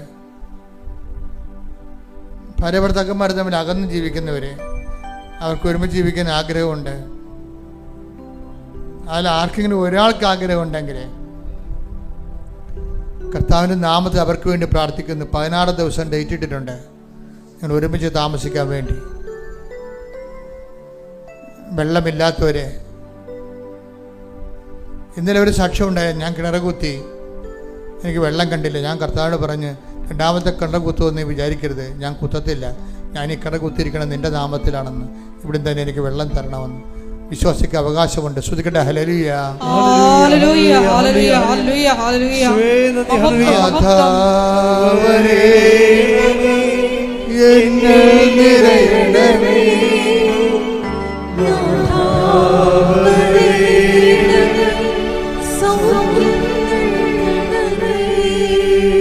കർത്താവ് ജീവനോടെ മഹത്വപൂർണനായി ആരാധ്യനായി അനുഗ്രഹദാതാവായി നിൽക്കുന്ന സമയമാണ്. അമ്മ പരിശുദ്ധമ്മ ദേവമാത നമുക്കിട്ട് മാധ്യസ്ഥം വഹിക്കുന്നു. നിങ്ങൾ സന്തോഷമായിരിക്കണം. ഓൺലൈനിലുള്ളവരും ഇപ്പോൾ സന്തോഷത്തോടെ പ്രാർത്ഥിക്കണം. കാരണം നമ്മൾ ദൈവത്തിൻ്റെ സാക്ഷാത് ദൈവത്തിൻ്റെ തിരുസന്നിധിയിൽ അവിടുത്തെ അമ്മയായ പരിശുദ്ധ കന്യാമറിയത്തിൻ്റെ നമുക്ക് വേണ്ടി മാധ്യസ്ഥത്തിലാണ് നമ്മൾ നിൽക്കുന്നതെന്ന് ഓർക്കണം. വിശ്വാസത്തിനെതിരെ സംസാരിക്കുന്നവരെ പുച്ഛത്തോടെ പുറന്തള്ളണം. നീ നിൻ്റെ വിശ്വാസമായി നീ മുന്നോട്ട് പോകും. നമ്മൾ നേടും, കൃപ ധരിക്കും, നമ്മൾ ജയിക്കും. ശ്രുതിക്കട്ടെ. ഹല്ലേലൂയ ഹല്ലേലൂയ. പരിശുദ്ധ പരമ ദിവ്യകാരുണ്യത്തിന് എന്നേരവും ആരാധനയും സ്തുതിയും പുകഴ്ചയും ഉണ്ടായിരിക്കട്ടെ. കൊച്ചുമക്കളുടെ സ്വഭാവ വൈകല്യങ്ങൾക്ക് വേണ്ടി പ്രാർത്ഥിക്കുന്നവരുണ്ട്. കൊച്ചുമക്കളെ പള്ളിക്കൂടത്തിൽ വിട്ടിട്ട് അവർ സ്കൂളിൻ്റെ കാര്യങ്ങളും നോക്കാതെ എപ്പോഴും വീഡിയോ ഗെയിം കളിച്ചുകൊണ്ടിരിക്കുന്നവരുണ്ട്. വല്ലാത്ത രീതിയിൽ ഇങ്ങനെ ഇലക്ട്രോണിക്സുമായിട്ട് അഡിക്റ്റഡ് ആയിപ്പോയ കുഞ്ഞുങ്ങൾ, അവിടെ വിടുതലിന് വേണ്ടി ശ്രുതിക്കട്ടെ ശ്രുതിക്കട്ടെ ശ്രുതിക്കട്ടെ. എൻ്റെ മക്കളെ, ഏതെങ്കിലും വിഷയം അച്ഛൻ വിട്ടുപോയിട്ടുണ്ടെങ്കിൽ ഇപ്പം അച്ഛൻ്റെ കൂടെ നിങ്ങളെ ഓർത്ത് പ്രാർത്ഥിക്കേണ്ടതാണ്. ആ വിഷയത്തിനുമേൽ ദൈവിക തീരുമാനം ഉണ്ടാകാൻ പോകുന്നു. ഏതെങ്കിലും വിഷയം നിങ്ങളുടെ അച്ഛൻ വിട്ടുപോയിട്ടുണ്ടെങ്കിൽ സ്വകാര്യമായിട്ട് നിങ്ങൾക്ക് ആ വിഷയം ഇപ്പോൾ പരിശുദ്ധ അമ്മയുടെ മാധ്യസ്ഥത്തിൽ ഈശോയ്ക്ക് സമർപ്പിക്കാവുന്നതാണ്. തീർച്ചയായിട്ടും നിങ്ങൾക്കതിന് സാക്ഷ്യം പറയാൻ പറ്റും.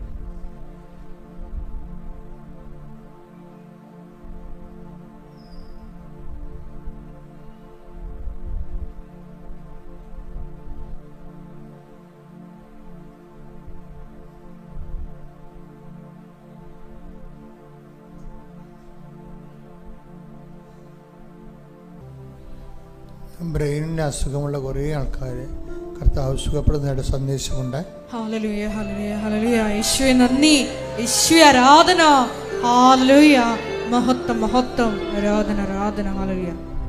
മുട്ടിൻ്റെ താഴെ മുട്ടിൻ്റെ മുകളിൽ ഒരു വലിയ ചൊറി പോലെ കുരുവാണ്. എന്ത് അപകടത്തിൽ അത് പൊറുക്കാതെ കിടക്കുന്ന വ്രണമാണ്. കർത്താവ് സുഖപ്പെടുന്ന സന്ദേശമുണ്ട്. ഹല്ലേലൂയ ഹല്ലേലൂയ ഹല്ലേലൂയ. യേശുവേ നന്ദി, യേശുവേ ആരാധന. ഹല്ലേലൂയ. വചനം വായിക്കാതെ കുറേ ദിവസമായിട്ട് ഇപ്പോൾ വചനം വായിക്കുന്നില്ല. നിങ്ങളിന്ന് ചിന്തിച്ചായിരുന്നു, ഞാൻ വായിച്ചിട്ട് കുറേ ദിവസം ആയല്ലോ എന്ന്. അത് ശരിയാണെന്ന് ഈശോ പറയുന്നു. അപ്പോൾ വചനം വായിക്കുന്നതായിട്ട് ദർശനമുണ്ട്. അതുകൊണ്ട് വചനം വായന നിർത്തിയവർ തീക്ഷണമായിട്ട് വായിക്കാൻ വേണ്ടി പരിശുദ്ധാത്മാവ് ആവശ്യപ്പെടുന്നു. ഹല്ലേലൂയ ഹല്ലേലൂയ ഹല്ലേലൂയ. യേശുവേ നന്ദി, യേശുവേ ആരാധന. ഹല്ലേലൂയ. സമാപനാശീർവാദം.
പരിശുദ്ധ